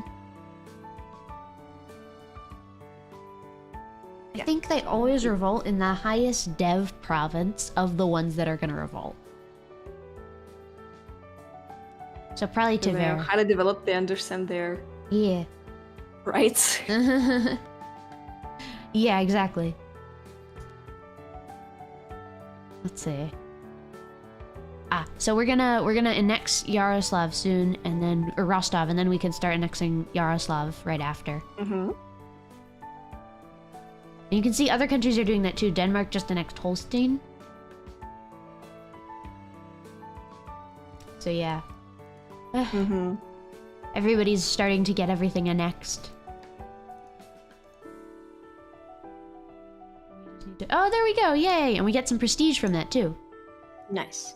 It does make our other vassals a little angry at us because they don't like to, see that their friends are getting annexed, but they don't matter. We don't care about them. Their opinions do not matter. So we just need to improve with them a little bit. And yeah, so we'll just wait till Yaroslav likes us a little bit more. Mm-hmm. Then we can start doing that. We can also do Beluzero after that. Then we just have Perm and Pskov after that. Nice. Yeah. What is the Age of Discovery thing? So are we supposed to do some quests to go into the next era? So the ages are basically like the periods of history. You can get bonuses from them. It's not very good for us because we're all the way out here in the boonies of the world and we don't have like very good access to institutions and stuff. But what we can start doing is we can start working on making Moscow a bigger city. So we don't really have a whole lot of land we can do that with, but we can just sort of develop it by like manually. We could do some the diplo development and the I can't talk today. The military and diplo developments. If you want to click those buttons. Oh, wait a second. Famine of 1456. Oh no. Disease and harsh weather. So we'll leave it to the Boers. They lose 10 loyalty, 25 strategy progress, and lose 5 legitimacy. Patriarchs lose 10 loyalty, lose 10 prestige. The next one is lose 25 appreciation of progress and 15 ducats. And the last one, Cossacks estate gains 10 loyalty, lose 1 base production in Suzdal. Let's do that one. The last one. Okay. And I Mm-hmm. think I clicked on the The discovered an developing. agent. We're just gonna keep developing it up. We want it up to at least 35 or the 30. Mm-hmm. But it's gonna take a little bit of time to get there, you know? Mm-hmm.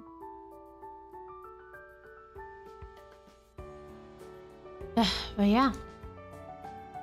And Uprising where? We have Sami separatists. Where is it? all the way up north.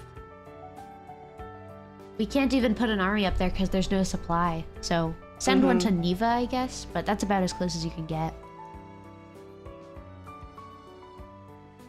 So I think we can send these here. And these over here. Yeah. Perfect. Now we just need to wait until our vassals like us a little bit more because they're a little angry. They've just been shy. Yeah. We just need to convince them that we're super cool. Yeah. Let's see. This is incredible. Okay. Disputed succession in Landshut. Oh, so that's No idea basically where it is. that's in Bavaria in Germany. Basically, they don't have an heir currently. So if we were to like marry them and then like we could get a Rurikovic on their throne and then we could claim their throne and then it's a whole thing. It can be very useful, but not for us right now, really. Yeah. Oh, have you heard? State. Sorry? Have you heard about the next DLC that's gonna come out soon? No, not yet. They're doing a Middle Eastern DLC. It's looking pretty cool. It's mainly like Muslim stuff, but there's a bunch of cool like they added a new mission tree for Byzantium that's pretty cool for the Eastern Roman Empire. There's some stuff for Georgia and Armenia, and there's a bunch of Persia stuff as well. Like you can restore Zoroastrianism, so I don't know, I think it looks pretty cool. Do they add like new like missions and DLCs Yeah. or new countries? It's not new countries, it's not like a Warhammer, because all the countries are already here. But they do add new missions. But yeah. People are a little annoyed though, because some of the countries that they wanted to get missions didn't get them, and it's like, those countries don't exist after the first 10 years anyway, so who cares? But I'm personally pretty excited for it. I think it'll be pretty good, and I'm looking forward to it. I think there was a notification on states, but I don't really... Oh, we can seize land again. I'd say probably don't right now, because the patriarchs and the burghers are kind of disloyal, and we don't want them to rise up. You always want them to be above 50. Oh, and we can integrate Yaroslav now. Boundary issue Kazabeli from Lithuania or lose 5 prestige. How much do we have? We'll just press the boundary issue, you know? We discovered an agent. Very interesting. Thank you. Wait a sec. Where is? We can. You're already done next to them. Yeah. Lose 1 stability, lose 25 government reform progress. Let's just take the government reform progress. It's fine. We don't have anything too fancy. What do you think Ulm was? Yeah, exactly. Ulm didn't actually exist. The EU4 devs made it up. It's a conspiracy. There's a big meme around Ulm for some reason. I don't know why they've chosen Ulm to be the meme country, but for some reason everybody loves Ulm. It's just this one province minor in Germany. It's got a nice cathedral. That's about it. One of my buddies, Lace, I think he went to Ulm recently, like for the meme. I don't get it. I really don't get it. I think if he already lived in Germany, it's pretty fast to travel between the cities. He was nearby, but it's like, why were you? What? Okay. Oh, we did the mission. That's nice. So we got some benefits from that. That's pretty cool. So yeah, the boyars very much like us right now. Is Saffron German? No, I guess she lives in America. Yes, I live in America. Oh, we should actually. So here's what we can do. We can stab up a little bit. So I'll boost stability by 1. And then we can take away one of the boyar's privileges, I think. we can take away the Meshchevos. Never mind, we can't anymore. They got a little bit too much power. Or wait, we can. Okay, I have an idea. What if we did this? Choose what is the Boyar one? Completed when the following is fulfilled below 0 is owned by us. Yes, do that one. That one. And then we'll be able to. Wait a second. I almost pressed on the Patriarchs one. Okay, but it's do that right one. now. So now, once we annex Beluzero, they'll like us more, and then we can take away their fancy little thing that gives them annoying privileges. Yeah. Which is what we were gonna do that anyway. So yeah. Rebel Uprising, where are they? Where now? Sami, I think. So up north. We 90%. can't do anything about that for a bit. Alliance of from Moldavia. Do we ignore it or? Yeah, let's ignore it. We don't want to get into that because it'll be a mess basically. But yeah, who are the Venetians at war with? Oh, they're at war with the Ottomans. That's not good for them. Yeah, the Balkans early game are a bad place to be. It's a general good rule of thumb for world history, but especially at the beginning of the game. Do we need to lose 50 diplomatic power or 10 prestige? Let's lose the prestige, honestly. Because we can use the diplo power to do this. So now we have a 30 dev city of Moscow, and so we're gonna get some extra splendor from that, which gets us extra bonuses, so that's nice. We can accept the petition to burghers gain 2% of land, and their estate gains 15 loyalty and 2 base tax in Suzdal, and reject and they lose this loyalty. Let's just make them disloyal, I don't really care. Okay. They can be a little disloyal. That's their problem. No, and our general died, so let's go hire a new guy, I guess. Let's see. Oh, he's not very good.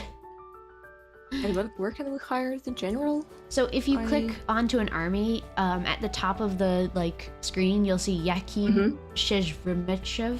I don't know how to say that. But I don't see it. Wait a second. You click on an army. Yeah. So if you click where the name is, you can see the whole hiring generals thing. Hiring a general costs 50 mil power, and it gets random stats.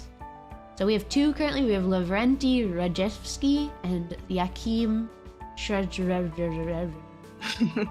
So, yeah. So those are our 2 generals right now. The Sami, I think, are gonna rise up soon, which is gonna be really annoying. But that's just life. How can I check? So, for example, I have 15k army. Yes. In the Neva region, and I want to put them into Karelia or into the Kola one. And how do I check the amount of people this region can handle? So if you hover over it while the army is selected, it'll say supply limit. So for White Karelia, it's 14, and because it's the summer, you can have 14 guys there. Whereas if you hover over Przhorsk, the supply limit is 13, so they would start to attrition, and that's bad. Oh, and we integrated Yaroslav. That's nice. We get a couple extra troops. What are this red tower? Oh, that's a fort that's not being maintained. We can just delete it. Honestly, we don't need it. Go. Yeah, you can turn your forts off if you want to make more money, but I like to keep them on because they give you mill tradition or army tradition. Right. Let's integrate Pskov as well, so let's start making them happy. And Beluzero as well, and then we'll be good. Alright. Uprising. Are they going to uprise or not? I don't know. They may just pretend they are and not do it. Sometimes this game works in very weird ways. It ought to, though. Come on. Oh, but you can see it's winter, so even though we had enough supply limit in the summer, they're currently attritioning. So a few people are gonna die, but it's okay. It's just a couple of guys, you know? The ice appears. You never noticed it before. Oh yeah, it does! It's so cool, isn't it? Mm-hmm. And then it goes away in the winter. Oh, there they are! Revolt, revolt. Go get them. Go beat them up. The annoying thing about these really big empty provinces is that they take forever to cross. Mm-hmm. Like Are the provinces, do they have different size, or are they just like... Yeah, generally the bigger they are, the longer it takes to cross them, because they're generally a lot emptier. So for example, Perm has these really massive provinces, whereas compared to like one province in Perm is the size of like 8 in Germany, just because Germany is a lot denser. But it takes about the same time to cross like 1 and 8. But yeah. All right. Hey, Cole is back. Now we can send them somewhere that they won't start freezing to death. But yeah. So right now we're just waiting though. We should be able to integrate Beluzero soon. That'll make the nobles happy, and then we can take away their fancy privileges. We don't want that. Where's it? Ah, yeah, I see it. Yeah. And then in a couple of years, in 3 years, we get to attack Novgorod again. So that'll be fun. And then we can do that. Would it generally better to conquer someone or to just annex them? What do you mean? Wait a second, we can gain 10 prestige, or we can Polish Catholic trader. We can gain 10 prestige, trade efficiency plus 10, but Poland will dislike us, or Poland will like us. Let's keep Poland on our side right now because we don't want to antagonize them, you know, into attacking us. That would be bad. Okay. Oh, we can also rival the Great Horde. That's cool. So I'll do that. Great. So yeah, once Beluzero likes us a little bit more, that'll be good. We can integrate them, and then we can do like Pskov and some other stuff, and then we'll be good. Yeah. The nice thing is that, yeah, the early game is pretty chill. You can play it really intense, but I personally prefer to play it like nice and chill and slow. Yeah. Let's see. Oh, and we have a free Diplo slot because we're not like we're not doing anything. We don't have all these vassals, so we could ally some people. For example, Bohemia would be a really good ally. So let's send an ally offer to them. Oh, where do you check this one? So if you go into the macro builder where you could see who would marry us, you can also see who will ally you with the 2 flags crossed. So for example, Bohemia would ally us. So let's go and ally them.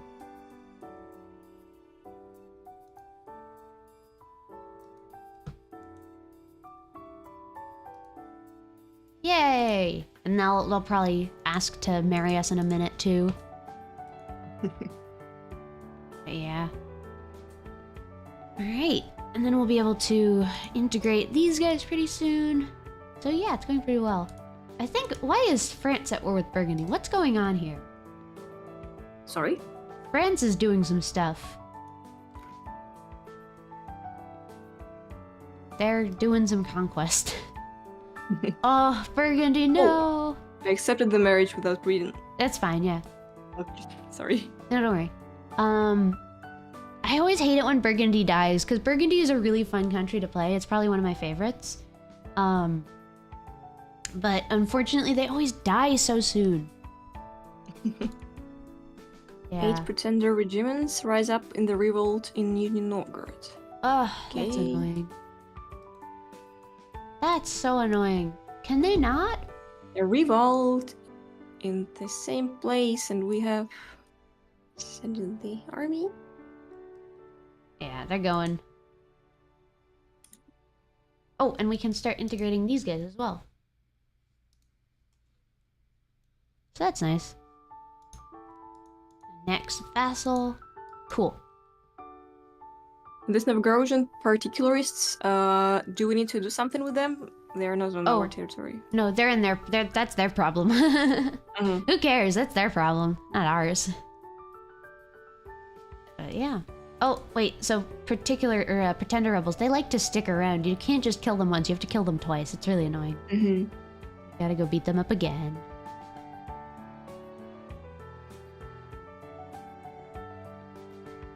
There we are. Okay, no more of that. Oh, goodbye, person. Nice to... Are you leaving? No, you're not. Somebody else is leaving. Rascal. Goodbye, Rascal. Great. This is good, though.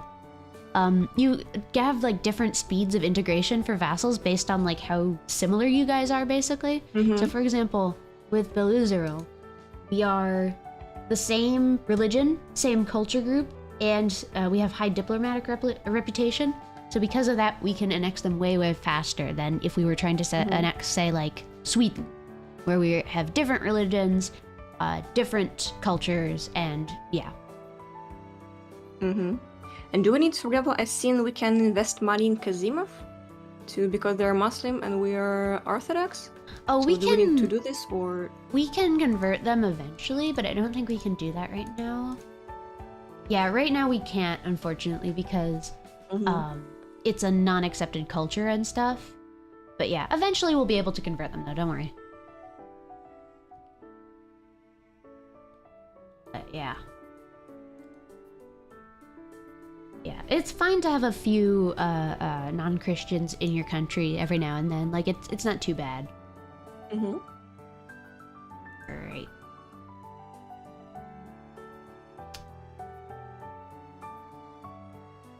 But yeah, you just need to wait around a little bit. 2 more years, and then we can go to war with Novgorod again. That'll be very fun. It'll be a very easy war. They only have 9k or 10k troops, and we have like 30k. And where do you check this one? If you just right-click on them, you can see it in the little panel with all the numbers. Ah, yeah, I see. Yeah, they're also a republic, actually. It's a really fun way to play. You can, instead of being all, like, you know, tyrannical and oppressing the serfs and stuff, you can actually play as, like, a republic, and you can sort of rise up the serfs. It's pretty interesting. I think I've seen good things. I've never done it myself, though. I might do one of those campaigns eventually. It's a bit harder, though. Because you need good allies. We can cede Klimkar to Moscow, and Perm will be upset by 70. We can lose our claim on Klimkar or lose 10 prestige. Let's just lose the claim. We have no need for it. It's already ours, you know? But yeah. Yeah, imagine not being a tyrant. Couldn't be me. Grand Ball in Moscow, can take prestige, lose 25 ducats, or lose 5 prestige. It doesn't matter. How much do we have? Do we need to spend money? I think I don't. No, we're good. Spend money. I'm gonna build a church in Muscovy. Or Moscow. Sorry? I'm gonna just build us a church in Moscow because it'll make us a bit of money. Yeah. Oh, and there we go. We've just integrated them. Now watch this. Nice. So if we go to the estates screen, you'll see that now that we have more loyalty from the boyars than we have influence, we can take away their thing, the Mesnichetstvo system. See that one? The one with the little question mark? We don't like that. We're gonna take it away now. So you click on it and then press OK. Revoke. Yes. Okay. So it'll destabilize a little bit, but overall it's a better bet. And then yeah, good stuff. Nice. Yeah. Great. So do we need to attack the Novgorod? We can't yet, unfortunately. Our truce isn't quite up. It ends in April of next year. So 1 more year and then we can.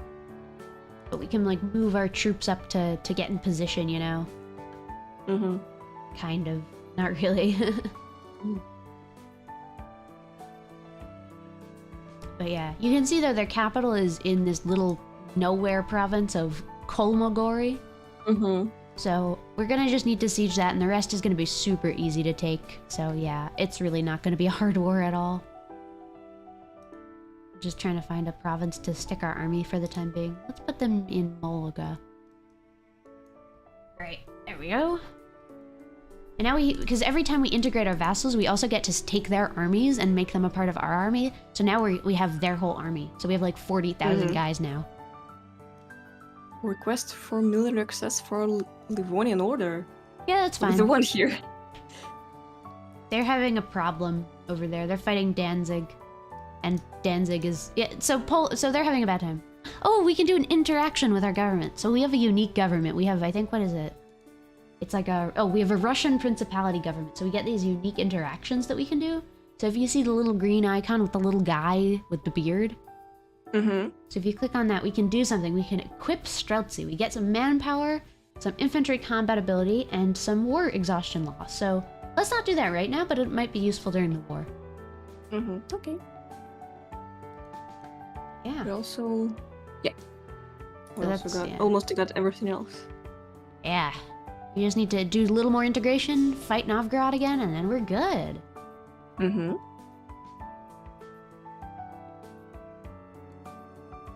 Yeah. No, that's it. That's basically all we have to do. Also, I think Perm is having some issues. They have both Catholic and Tengri zealots. Also, they're... What the hell? They have a Catholic province. How did you get there? What? How did that happen? Just the only one in the middle of the forest. Yeah, how did... Huh? What? What is this? I like their units, though. They look cool. Alright. So, yeah. Alright, pretty soon we're gonna get to go to war. Let Perm cook? No. No, I don't think so. We can lose 6,000 manpower or get bad discipline. Let's lose the manpower, honestly. Mm-hmm. Discipline's super important. Oh, actually, we're making a bit of money, so we could hire another advisor. We don't have enough money, though. Never mind. We'll get more money once we beat up the Novgorod. So next month we get to go to war with them again. Except this time we're way stronger, and this time they're way weaker. Mm-hmm. So it's gonna be a very easy war. All right, it's go time. We actually need to Truce get... expired. Nice. Let's get our diplomat back. We need to get him back before we can declare war. Alright, so if you want to go declare war on him, it doesn't matter what for. Declare war. Take... I don't know, anything, yes? Mhm. Right? Let's go the biggest one. Alright, then let's go. I'll let you do this one on your own. So do I need to start with the capital or... Yeah, that would be a good idea. Mm-hmm. Really, you just want to take out their armies and take their important centers. Right. So as far as I see, they have just one big city. Yep, and that's it. And they do have an army, but it's pretty easy to beat up. So if you find it, just kill them. Mm-hmm. Right. Let's go. And although most of the vassals have been integrated, the ones that are still around, they'll be, you know, pretty good. They'll help integrate stuff. Or conquer stuff, not integrate. Let's see. I'll just keep doing diplomatic stuff on my So yeah, they've got that 10k army over there. That's a little annoying. If you want to go and beat them up, probably. Sorry? They have this little army in Mezen. Mm-hmm. So, you know, once you take their capital, you could probably beat them up. Mm-hmm.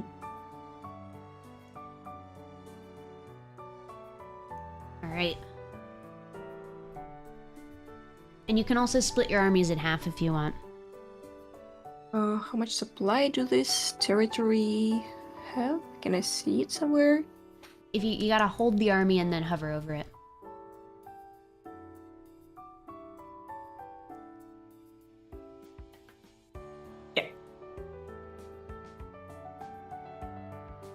Yeah. Or you mean the main one, or Either of them. the You just need supporting to one? hover over it. Mm-hmm.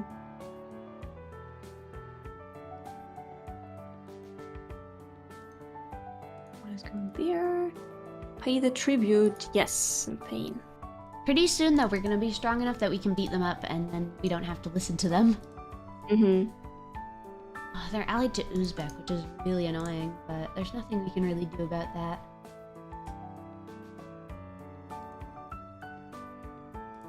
Once we get the next tech, I guess.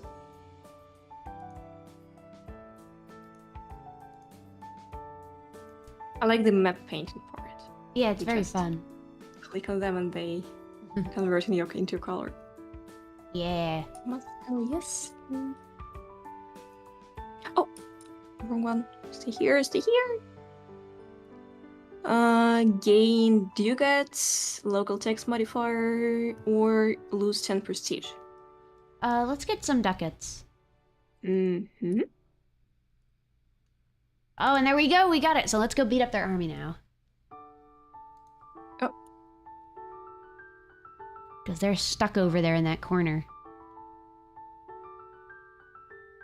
They're trying to run away on the boats, but it's not working. Oh no. Oh. And there they go. Yeah, there they go. Okay, so they're gonna run away now, but we can chase them down and get them. Mm-hmm. Oh, they're Nice. dead. They're already dead. That was very fast. Right. Cool. So they no longer have an army, so that means we just have to siege that last province, and then we're done. We can just, you know, make a peace deal and take as much as we want. Oh, so it is done. And no wait a second. Oh, we don't have a diplomat, so I'll just have one come home. Which one do we? Here, don't worry, I got him. He's gonna come on home in a minute. There we are. Alright. Mongol looking heads. This is not Mongol looking head. These are Russian crown heads. So the kings were. I actually have one I of think these. every one of them had his own head, but they all look the same. Yeah, I actually have one of these. It's just like, it's not like a, you know, crown hat, but I do have a hat that looks like this. Mm-hmm. Alright, so let's make a peace deal, because we've already won. How do I? I don't want to sue for peace. I want to. That works too, you can also do that. It brings up the okay. same menu, so sue for peace.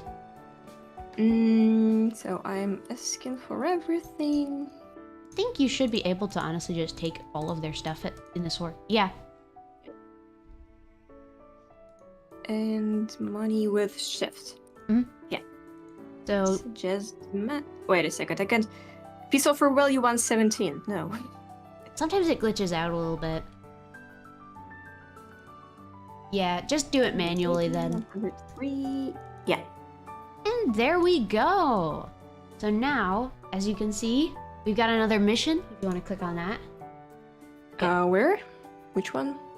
Fulfilled. Invade Novgorod, this one. Do I accept it right away, or...? Yeah, just click on it. Mhm. That gives you an event, I Wonderful. think. Yeah. I'll just have this stuff core up a little bit. There we go. So do we need to core them now, or...? I have them coring up already. Mm-hmm. We can do... Ooh! We can do one of our government interactions. We can do the Subednik. That gives us less autonomy. That's really good. So just click on that. There we go. Yeah, that's basically how it works. So now we're just gonna keep integrating our guys, and our next war that we can get ready for is to attack the Great Horde. We can attack them, and then we'll end the day. How about? Mm-hmm. Okay. So let's get our stuff back in order, because you know we're kind of everywhere right now. Core this stuff up, and then we'll do that.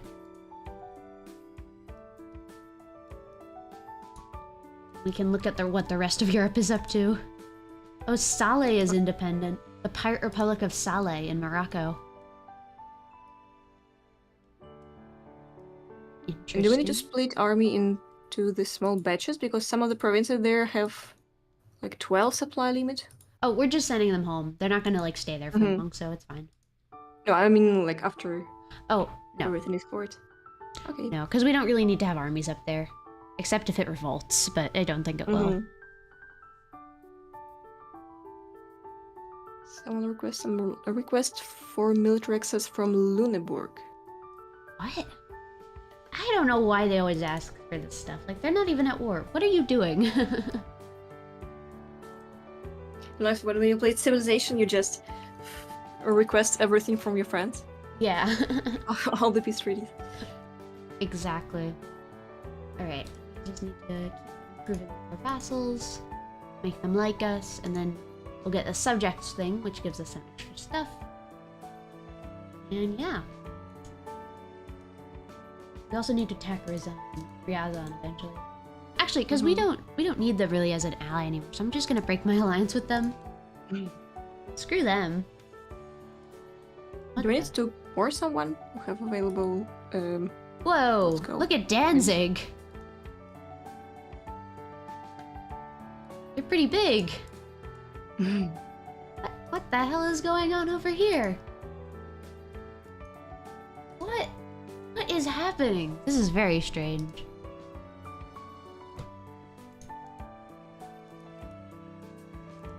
This is a Which was with Resign will expire soon? No, not soon. 20 years? Oh, wait. 5 years. Yeah. So once that expires, we can go and invade them as well. But currently, we just need to wait around, core up our new conquests, and get ready for this big ol' war that we're gonna do. The Great Horde. We really don't want to pay tribute anymore. We can actually probably stop paying tribute as well. When we get that event. Danzig, more like damn big. Do you want to make a state out of from cola? No, because it's only one province and it's not very good. It's pretty empty. Yeah, it's the wrong culture, mostly the wrong religion. There's no reason to.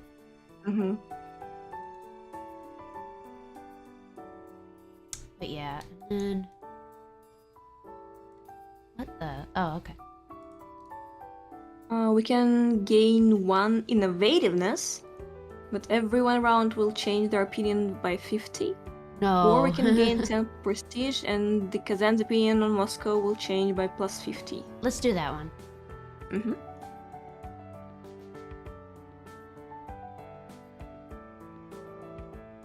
And what is it? So if the territory is not a state, and we make it a state, what changes for it? We get more money from it, basically. It's every state has an autonomy value, and autonomy impacts the percentage of tax revenue that you get. So if it has 100% autonomy, you get no tax revenue. If it has 0% autonomy, you get all the tax revenue. A territory can only have a minimum of 90 autonomy. So you only get 10% of what you could from it max. And then, we can also get a government reform. So if you look if you click on the little crown with the arrow underneath it. So we have these government reforms. Basically, we want to make our country a little bit better organized over time. So what we can actually do is we have a special one that separate the boyars from the court. That gives us extra tax, extra government power, and boyars' influence lessened. So that one would be very good, I'd say. But there are also others if you want to look at them, like we can get stability cost, or castle rights, or curtailing the nobles. Yeah. So the boyar one is the second row of the tier 2. This one? Oh, actually, people are saying we should keep paying the tribute until we take the province. So yeah. Okay. So yeah, just take the one that has the little guy in the Core. Pay the tribute. So I'm paying. Yeah. And then repay or extend loan. Oh, I just repaid one of them. Okay. We're making a lot of money. Also, so our loans are bigger now. So what I'm gonna do is I'm gonna refinance everything again. We'll pay off the 1% with the 4%. Need another 4%. Another 4%. Alright, so now we have 4% loans, and then I can go to the burgers and I can say, hey, burgers, let me be indebted to you. And then the burgers give me money, and then I can use that to pay off the 4%. Nice. Great projects can be upgraded. Oh, ignore Nice. that. Cool. And then, let's see, what else can we do? We can seize some more land. Oh, and we can sell titles as well. Let's do that. Let's sell some titles to get some more money. And then, oh, and we can embrace the institution now. Isn't that nice? So we can get the Renaissance. So in this game, there are these things called institutions, which are basically like sort of big cultural ideas, like the Enlightenment, the Renaissance, colonialism. And if you don't have them, then it's harder to get technology. So we're gonna pay a bunch of money to get the Renaissance. And now that makes all of our tech cheaper. So now we can get a tech. Do we need to gain 5 patriarch authority and then gain 10 loyalty, or gain 10 legitimacy? Let's take the legitimacy. In this case, we will lose 5 patriarch authority, and We don't have any patriarch authority anyway, it doesn't matter. is it possible to see it somewhere without the menu? Yeah, it's in the religion menu. Okay, so gain legitimacy. Something happened. Great Horde. Oh my god, so many windows. The Great Horde is getting beat up as well, so that's good for us. So we're gonna wanna get them once they're done with this war, because they're losing.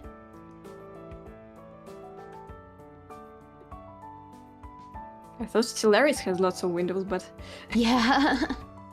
Europe has even more. Minus 25 government reform progress, or lose 1 stability. Let's do that one. The first one. We don't have stability. What the hell? Oh, Prussia formed. It's the Republic of Prussia. We have Novgorodian separatists, but that's okay, because we have an army nearby.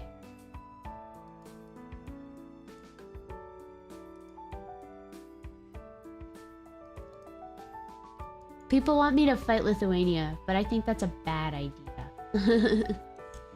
Lithuania? They're very strong.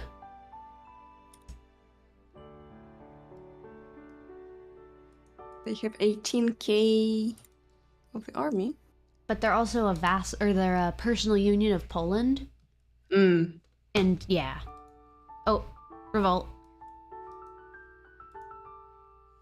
Let's go deal with that.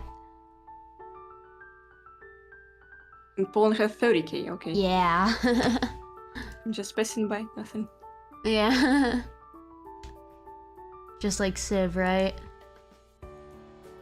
We're going to tell us the end of the Peasants' War. Thank you, very interesting.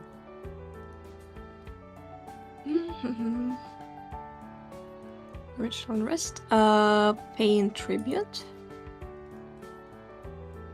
Oh my god, the Great Horde is having a very bad time. Oh, and we just got the next Miltech. So, because we get Miltech 5, we get a new type of unit, basically. Our troops are better. So if you see that new yellow pop-up, the one that says superior unit types. Casualties? Yeah. So we can basically upgrade all of our troops so that they're using like better swords and stuff. So if you want to go and click on the like text that says Bardici infantry, you can now see we have a new thing called Eastern Militia that we can do instead. It's even better. And this dots like green and yellow, they are the stats of the units? Yes. So those are called pips. It just means dots. So you can see the new ones have 4 pips total. 2 of the shock pips, offensive shock, and 2 morale pips. The yellow ones are offensive, the green ones are defensive. The previous ones that we had, they only had 2 pips. So this is twice as good. Okay, so I'm taking the Eastern Militia, and for the second one, I can get... The second one, there's no new one. So, don't change it? Yep. Ooh, and the Iberian wedding just happened. Wait a second. Oh. Great, Herald, okay. Profiteering and Nodev. We must protect our trade. Lithuania's opinions changed by -50. We don't care about Lithuania. Who cares? They're not gonna declare on us. They're a vassal.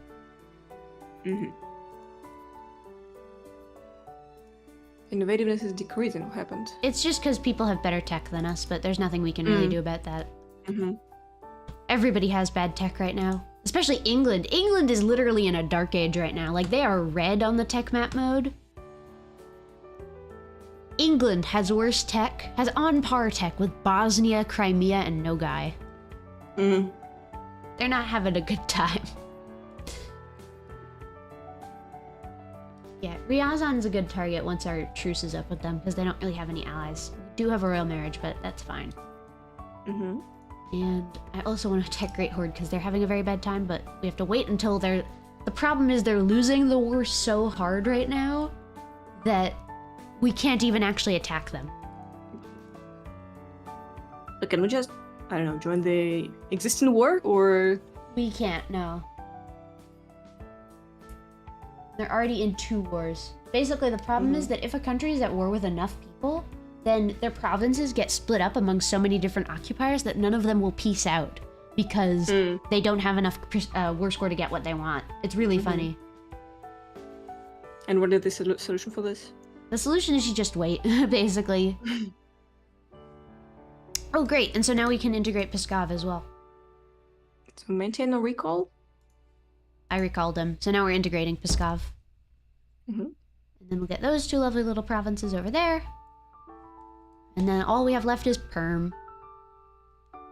They have a lovely little bear on their flag, and I love that. Oh, I just realized we don't have any advisors, and we have a lot of money, so let's get some. You can hire whatever you want. Oh, actually, let's get a Diplo rep. That's the one thing I will say, because that helps us integrate faster. Oh, okay. Other than that, though, up to you. Do we need the second one, or...? Pay the tribute. You gotta pay the tribute still. Yeah, I've paid it. Okay. So yeah, just hire whatever advisors you think might be useful. Land maintenance, fort defense, land forts, limit modifier. So maybe the last one would be nice, but I'm not sure. Let me see what... This one. Stability cost modifier. None of them are too good, I'd say. Strength, production efficiency. So do I need to hire someone or just leave it as is? If we got the missionary guy, we could convert that one Muslim province.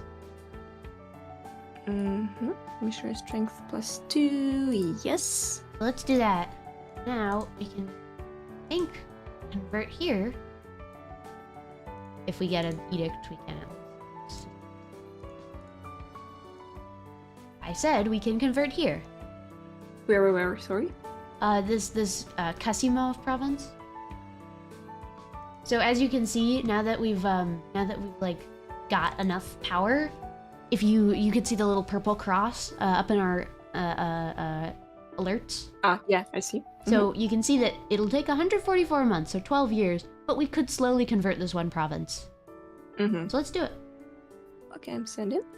Send missionary, yes. And it costs a bit every month, but we're good. We're having a lot of money right now. But yeah. And is there any way to upgrade the unity level? The religious unity level? Sorry? The religious... Oh, not unity level, but the speed of converting. Oh, yes, there is. Missionary strength is the best one. So anything that gives you missionary strength. So for example, if we had more patriarch authority, we would have, I believe, better with that. So what we could actually do is we could make some, we could consecrate some metropolitans. This is a unique Russia thing. Let me find it. I don't even know where it is. It's a map mode. So basically you can just look at the states, so the big ones, and then just like we could consecrate Novgorod as a metropolitan. Consecrate Tver. We could do Yaroslav. We could do Galich. I think that's it. Yeah, that's all we can consecrate. It's just the higher dev areas, basically. But yeah. So there we go. So now we should have a bit more patriarch authority. We have 20. So now we'll convert slightly faster. So now instead of 144 months, it will take less time. I don't know how much less, but less. Chat asks, could Saffron give us her harshest take on Victoria 3? It's not good. that's my harshest take is that it's not good yet, and it needs another few years in the oven. However, I don't think we really expected it to be good at this point. Like, no Paradox game is ever good fresh out of the oven. Like I said this, I was talking to some guys earlier, and I was like, yeah, no, I don't think anybody expected Victoria 3 to, like, pop out of Paradox like Athena, you know, fully formed. But is it good? Yeah, is it like it's not good now either, though, is the problem. So, yeah, it's not in a state that is really good enough to play. Give it a few more years, maybe.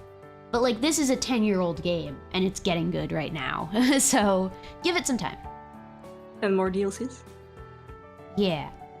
Well, I guess CK3 was good on release, but, like, that was an exception, and also it's got, like, no post-dev or post-release support so far, so, you know, wins and losses. But, yeah. Actually, there's this... So the Ottomans have just entered into this whole war in the Caucasus that's going on. What is happening here? The Ottomans are, like, in Kazan.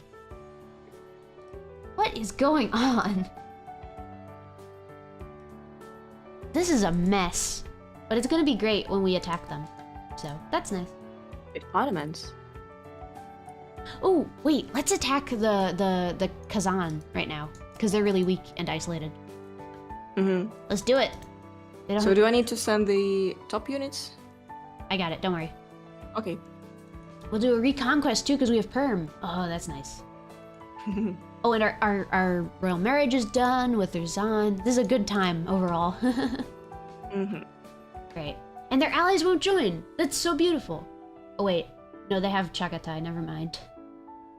That would be really annoying to deal with, and I don't feel like it. So let's not do that. Actually. Dang. Eventually.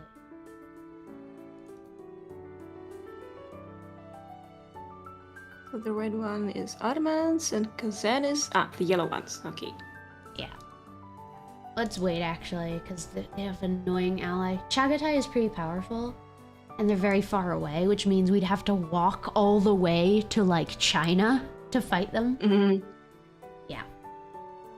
So do we need to gain 5 prestige and Patriarch stay 10 loyalty, or Patriarch loses loyalty and we gain money? Let's not do that one. Let's do the first one. Also, England is having another civil war. England is having another civil war. Oh my god. It is the literal Dark Ages for England. This update is really brutal for them. I don't know why, but they just managed to fuck it up really bad for them.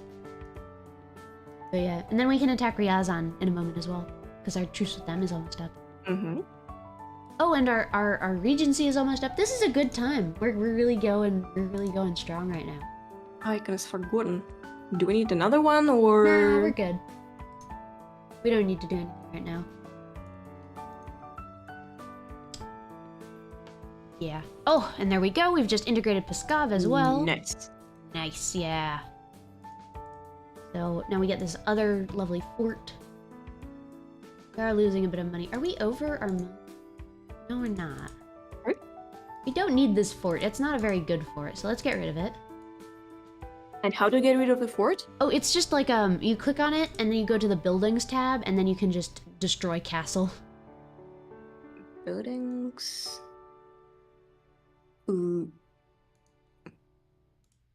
River, province history, pay the tribute. Oh, it's on the side. I see. This small thing. Yeah. Okay. Yeah. Moscow gets Byzantine influx, technology cost -10, lose 50. Yeah. Do it. That's enough. That's a very nice event. Nice.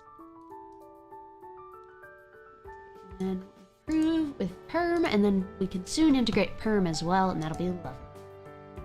Nice. And the truce is ended. So let's attack them. It's time to murder. So I'm honestly just gonna send them all in. Like we're good. Where are they? Oh, hello. I see them. Let's just go beat them up. Excellent supplies. Nice. Thank you very much. Oh, and Yeah, so Nogai... Oh, wait, now we have to pay our money to Nogai instead, because they took the province. Ugh, that's annoying. So we're gonna have to beat up Nogai now.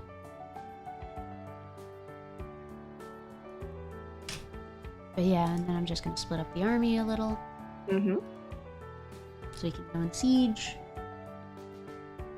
Now you have it difficult. That's annoying. Let's see, who are they allied with? Also Chagatai, god damn it.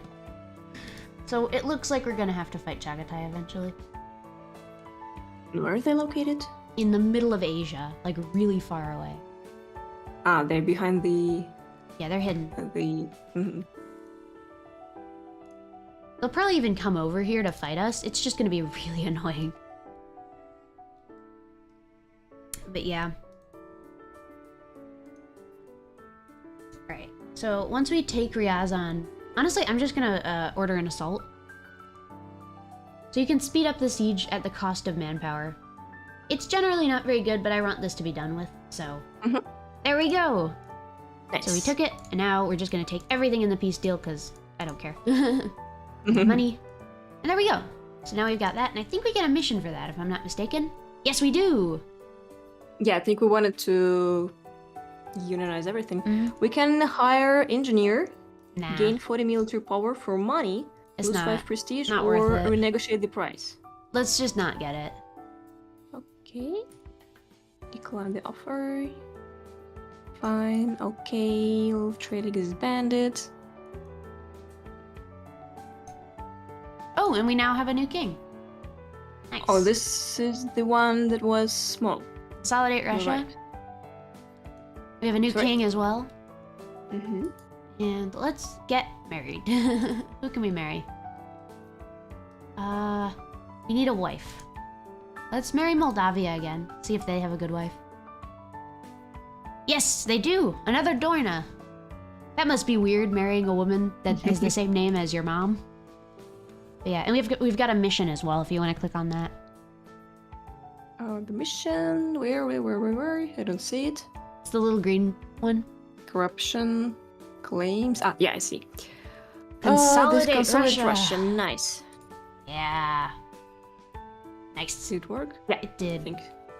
Alright. Now... Conquer Ruthenia, where is it? These idiots over here are still at war. What are you doing? I'm just gonna do this, just to speed that up. Jimbo Boris got married! Yeah, exactly. Jimbo Morris. Good for him. Personal union, monarch death. Alright. He has no kids. We have never renewed a loan, okay. Are you kidding? They're allied to Akulunyu? That's so annoying. These guys keep allying people that are really annoying to fight.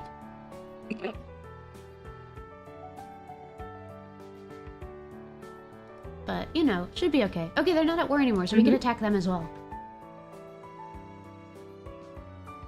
You wanna go for it? The temple one or... The Great Horde.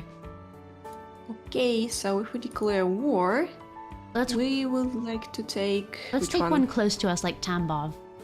Mm-hmm. Take Tambov. And do you want to call Bohemia? No, we can't anyway. It's too far away. Yeah, I can't. Confirm. Oh, wait a second. There we go, we're at war. So now we can just go and... Did I? Yeah. Yeah. So now let's Probably just a go... little bit lagging. It's We okay. discovered an agent. Nice. Not nice actually, but... But now we just need to beat them up a little. So Mhm. there's one army. Watch this. 'Cause we have a tech advantage on them, if I'm not mistaken. Or we don't, but it's fine. So anyway, they're dead. Do we want to lose 5 prestige or 5 legitimacy? Let's take the legitimacy. Mm-hmm. It sucks, but there's nothing we can really do about it. Mm-hmm. But so yeah, I'm just gonna do some elite war strategies over here. Gain 1 base tax in Kaluga, gain 50 ducats, or gain 35 Serebnik progress. Let's take the development. The last one. Yeah. Okay, okay. Which ideas will you take? I have no idea. I'm not thinking that far ahead. Alright, now we have the war goal. That's nice. But yeah. So now we're gonna start expanding into Muslim territory, which is very useful.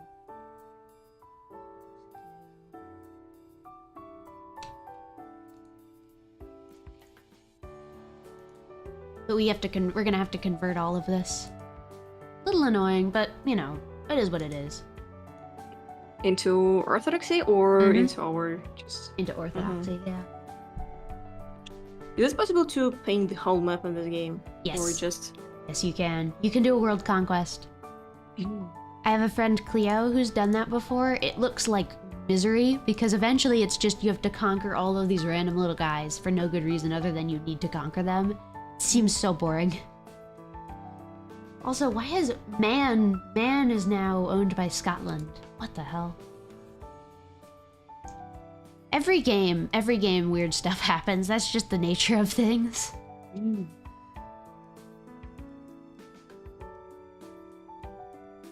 Like weird tall Prussia. What is this? Don't like it. Gain the core province. Nice.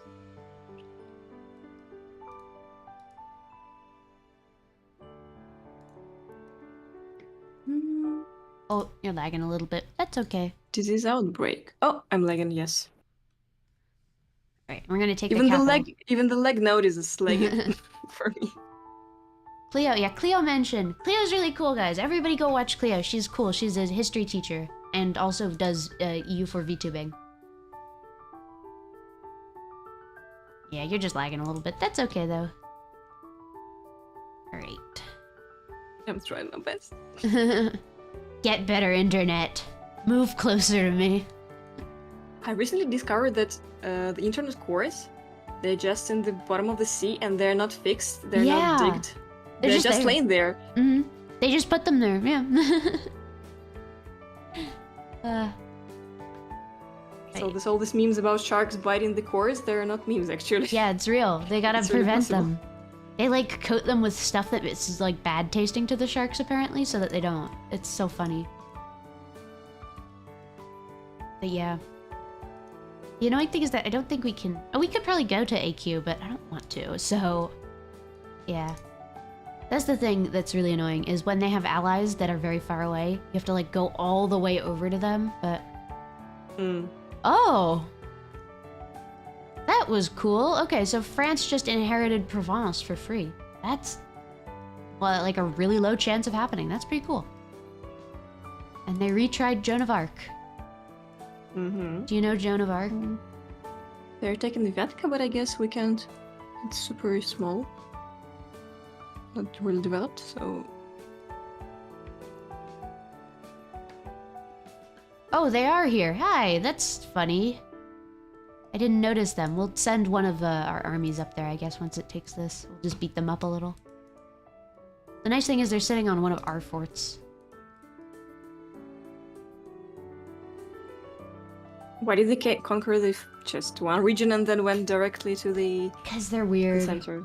The AI in this game makes no sense at all. Alright, so I'm gonna send these... I'm sending one army up to deal with the guys that are currently attacking us. I'm gonna send the other guys down to AQ to try and piece them out. Generally, So if you just like sit on their capital, they'll just leave. So, and we can do that, so we'll just go walk to their capital. But yeah, if you want to chase them with this army... Oh, sorry. If you want to chase them with that army, you can do that while I focus on the other one. Which one? The bottom one or...? The top one. Just Okay, chase let's do down this. those guys as they're running away.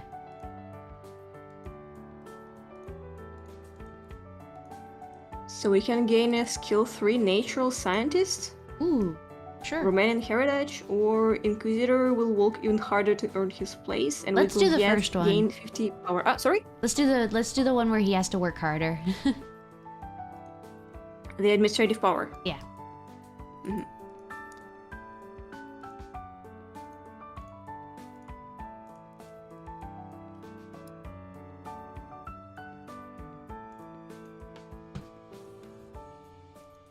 They run away.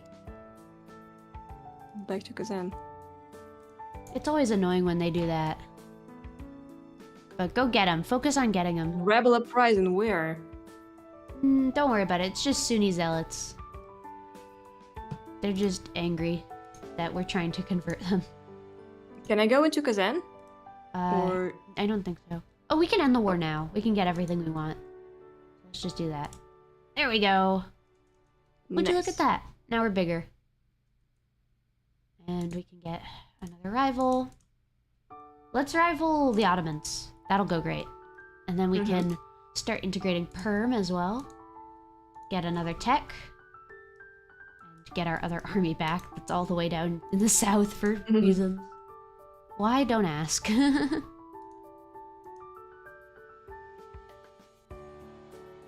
Maintain diplomat or recall. Yeah, I recalled them. Alice Belly, Golden Era. But you can see we're very long now.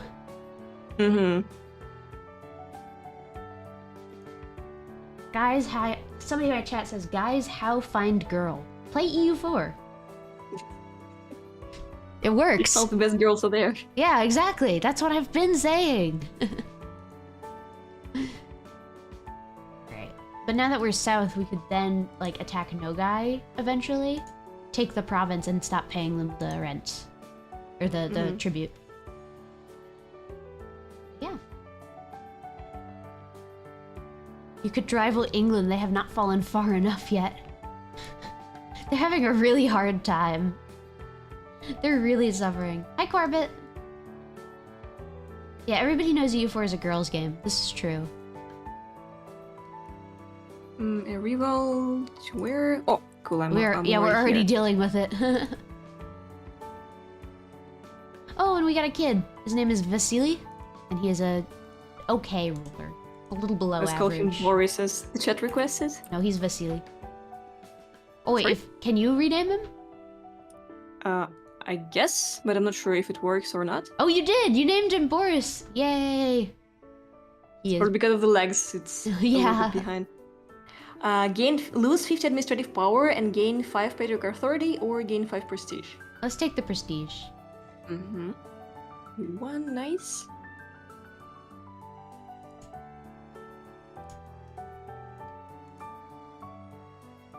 Let's see. Good we could release. Not really. Sorry? I'm just looking through our possible vassals. One of the good things that you can do is when you expand into a new area, sometimes there are countries that have cores, like ownership of the provinces, but don't exist. So, for example, Ashkartan has a bunch of cores, and it's easier to reconquer something than to take it yourself. So they're a good one to release, but we don't have anything we could release them from.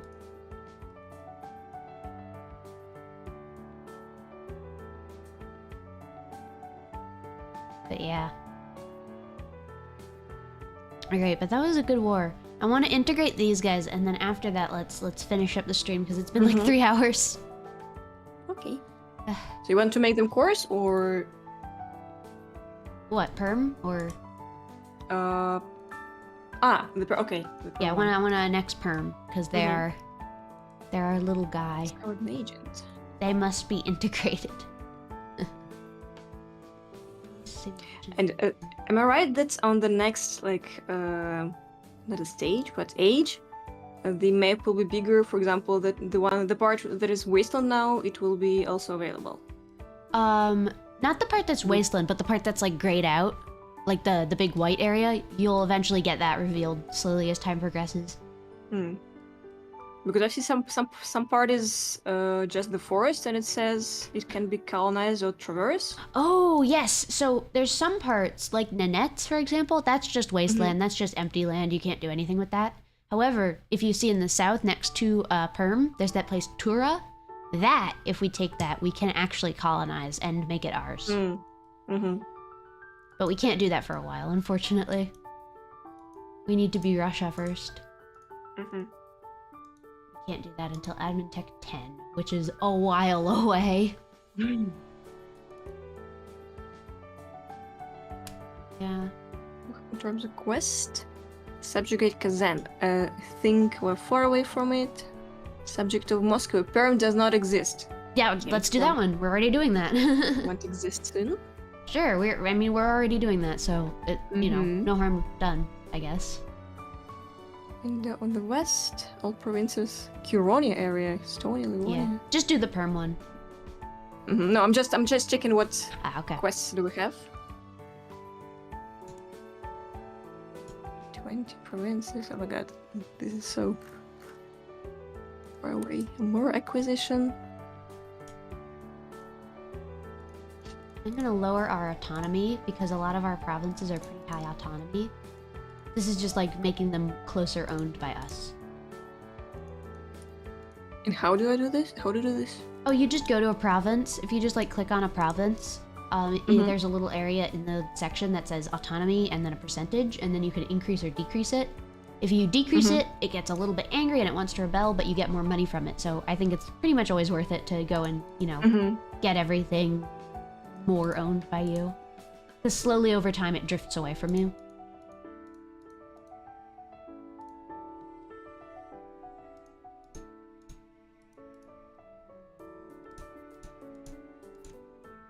And do resources matter? For example, I see some regions produce iron, some... Oh, that just makes us different. Salt? That just makes us money. It doesn't really matter which kind. So now if you look at our money, we're making 5 now, or almost 6. Risks of the trade. We can lose money and gain mercantilism? Nah, mercantilism doesn't matter. Or Burgess Estate loses 15 loyalty and loses 10 influence. Let's do that one. Nobles demand recompensation. Lose 1 stability or lose money. We don't have money. Let's just lose the money, honestly. Oh, and we converted Kasimov. Oh, that was a lot of money. Oh, so we just got to Admin Tech 5, so we get this thing called ideas. I told you about them earlier. So if you click on the little 3 light bulbs. Yeah. So that brings us to this screen with ideas. We have a whole bunch of different ones we could choose. If you click on the empty box. So there's a whole bunch. There's some that are better than others based on like what we're doing. I think, okay, I really like opening as Russia with like quantity. It won't be too important because we're gonna end soon, but this is like one of the ones that gives you so many more troops. Everybody wants me to take religious, but I think no. I like quantity, so I say. So military quantity, this one. So you click that, and now you can spend all of your points. Instead of spending them on tech, you can also spend them on ideas. Right now, though, it's better to get the tech. So we'll just wait. So don't click on that light bulb. We'll just get the tech. Wait a second, I've clicked on the light bulb. Yeah, but the new one. Ah, okay. Yeah. Now we have arquebuses. Oh, and we have a revolt, but we're already dealing with it, so it's okay. We've taken a loan, a revolt. We have superior unit types. I can upgrade that. Now we just need to wait for Perm to integrate. Court ideas are the best idea group. You get to yell at your neighbors louder. Which one? Quality? Court ideas. Court ideas, yeah. Court ideas are new ones. They're kind of silly. Yeah, we gotta take naval and maritime. Of course, naval and maritime are very useful as a mostly landlocked nation like Russia. But yeah. I want.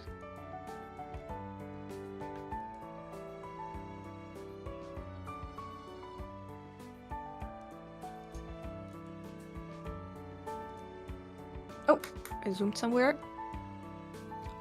Let's see. Ooh, France is getting really big.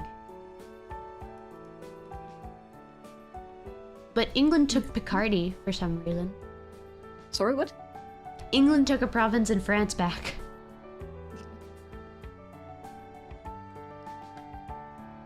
France is attacking Savoy. Jesus, this is big France. Was it possible for France to have some provinces, like, locked inside? Oh, those ones? Those are its vassals. It's like how we had the little guys. Yeah, they just have to integrate them. It'd be really funny if you conquered London and moved Stonehenge to Moscow. I think I you won't be able can. to dig it out. You can actually. You can move Stonehenge, and you can move, I think, 2 others. It gives okay things. It gives missionary strength, tolerance of heretics and heathens, and stab costs. So it's pretty good. But you have to be English. Unfortunately. Like that meme about moving the pyramids. Yeah, exactly. No, literally.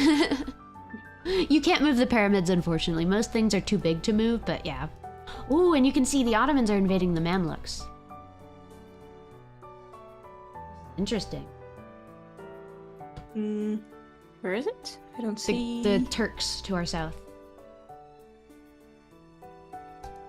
The Ottoman Turks. They're invading the Egypt, basically. Ah, yeah, I see.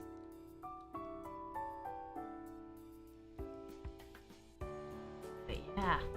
Also, there's a random army of Transoxiana that's just like around. Where are they going?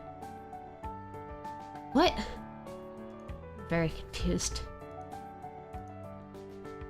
I was recently in German museum. It was dedicated to like Sumerian things, and they basically just found a big wall and took it to Germany.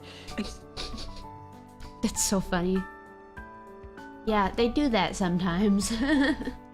They like to take things. Also, there's a little pirate republic in North Africa called Saleh. It's all the way in Morocco.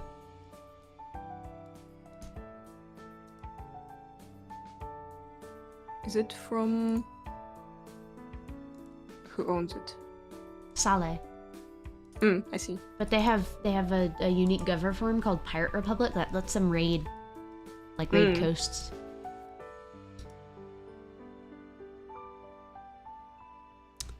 Almost have perm integrated, so that's gonna be nice. Perm is annoyingly big though. Oh, and we don't have this guy. Let's get a new... Let me get a new Diplorep guy, how about? No! Rest, we have someone in Karelia. Our king died again! Sorry? Our king died again! With another 2-year-old heir. What is happening? Who is like feeding the czars? Like, what's going on here? Like, someone is poisoning them or something? Yeah, I think so. Because this is the second time this has happened in a row. What's going on? Some conspiracies. Oh. Cores. Core. And then we can full core this area as well. So, oh, we can concentrate development too. Oh, that's nice. For a little bit of it, at least. Great. And then let's... Oh, we can't actually because we're above GovCap. Wow, too much GovCap as Russia. That's a new one. Or not enough GovCap. That's fine though. Once we become Russia, we'll be okay. Though I don't think we will. So, So if renewed loan. So if I'm trying to check which province will rebel, so I can see that Olonets is 16, I guess, percent. Oh. Or something. And there you go. It's in Olonets. Yeah. So I was right. Yeah. It likes to do it in the... famous... Local's famous icon, local unrest. What should I pick? I say oppress the peasants. Sorry? I say we oppress the peasants. Whatever makes them... I have 3 gifts of Nicholas event. Oh. And I can pick the icon, but it will give local unrest -4, local development cost -5, and Bohemia's opinion will change by +50. Do that one. Also check Orthodox artist, and the second one is money. Let's do the first one. Also, look at Moldavia. They've been reduced to a tiny little 1-province minor. Wow. They're very little. Hungary's actually very big this game. That's worrying. They're not. Oh yeah, they're still Moldavia. I just zoomed it and it changed the name. I was super confused. Teeny little itty bitty Moldavia. Rip Tsar Jimba Boris the Great. Oh, and we got Perm! Yay! Okay. Nice. So now we get a mission called the Subjects of Muscovy, so that's nice. Gets us some free stuff.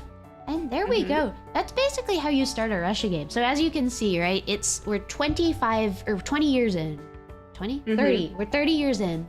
We've got all of basically the Eastern Slavic lands here.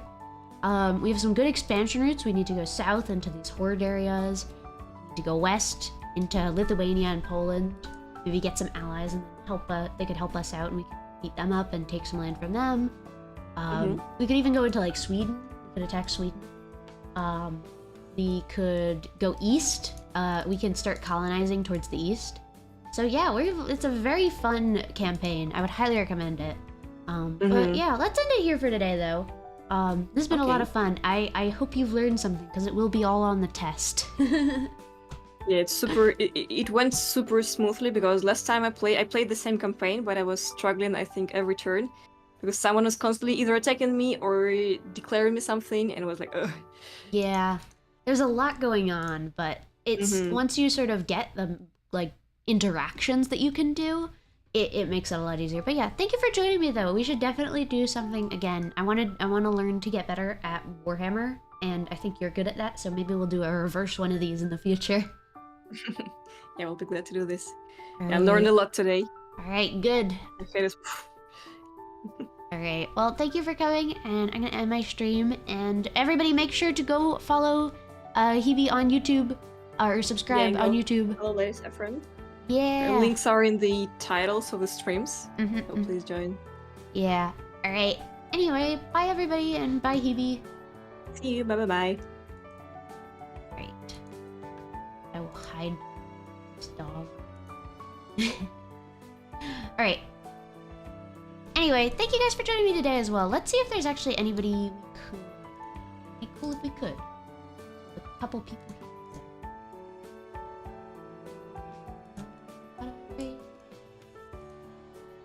Oh, there's a lot of people live actually. Rin is playing Fantasy Life? Yo, I love that game. I'm sending you to Fantasy Life. POV, I am sending you to Fantasy Life. Go there and just make sure. Oh.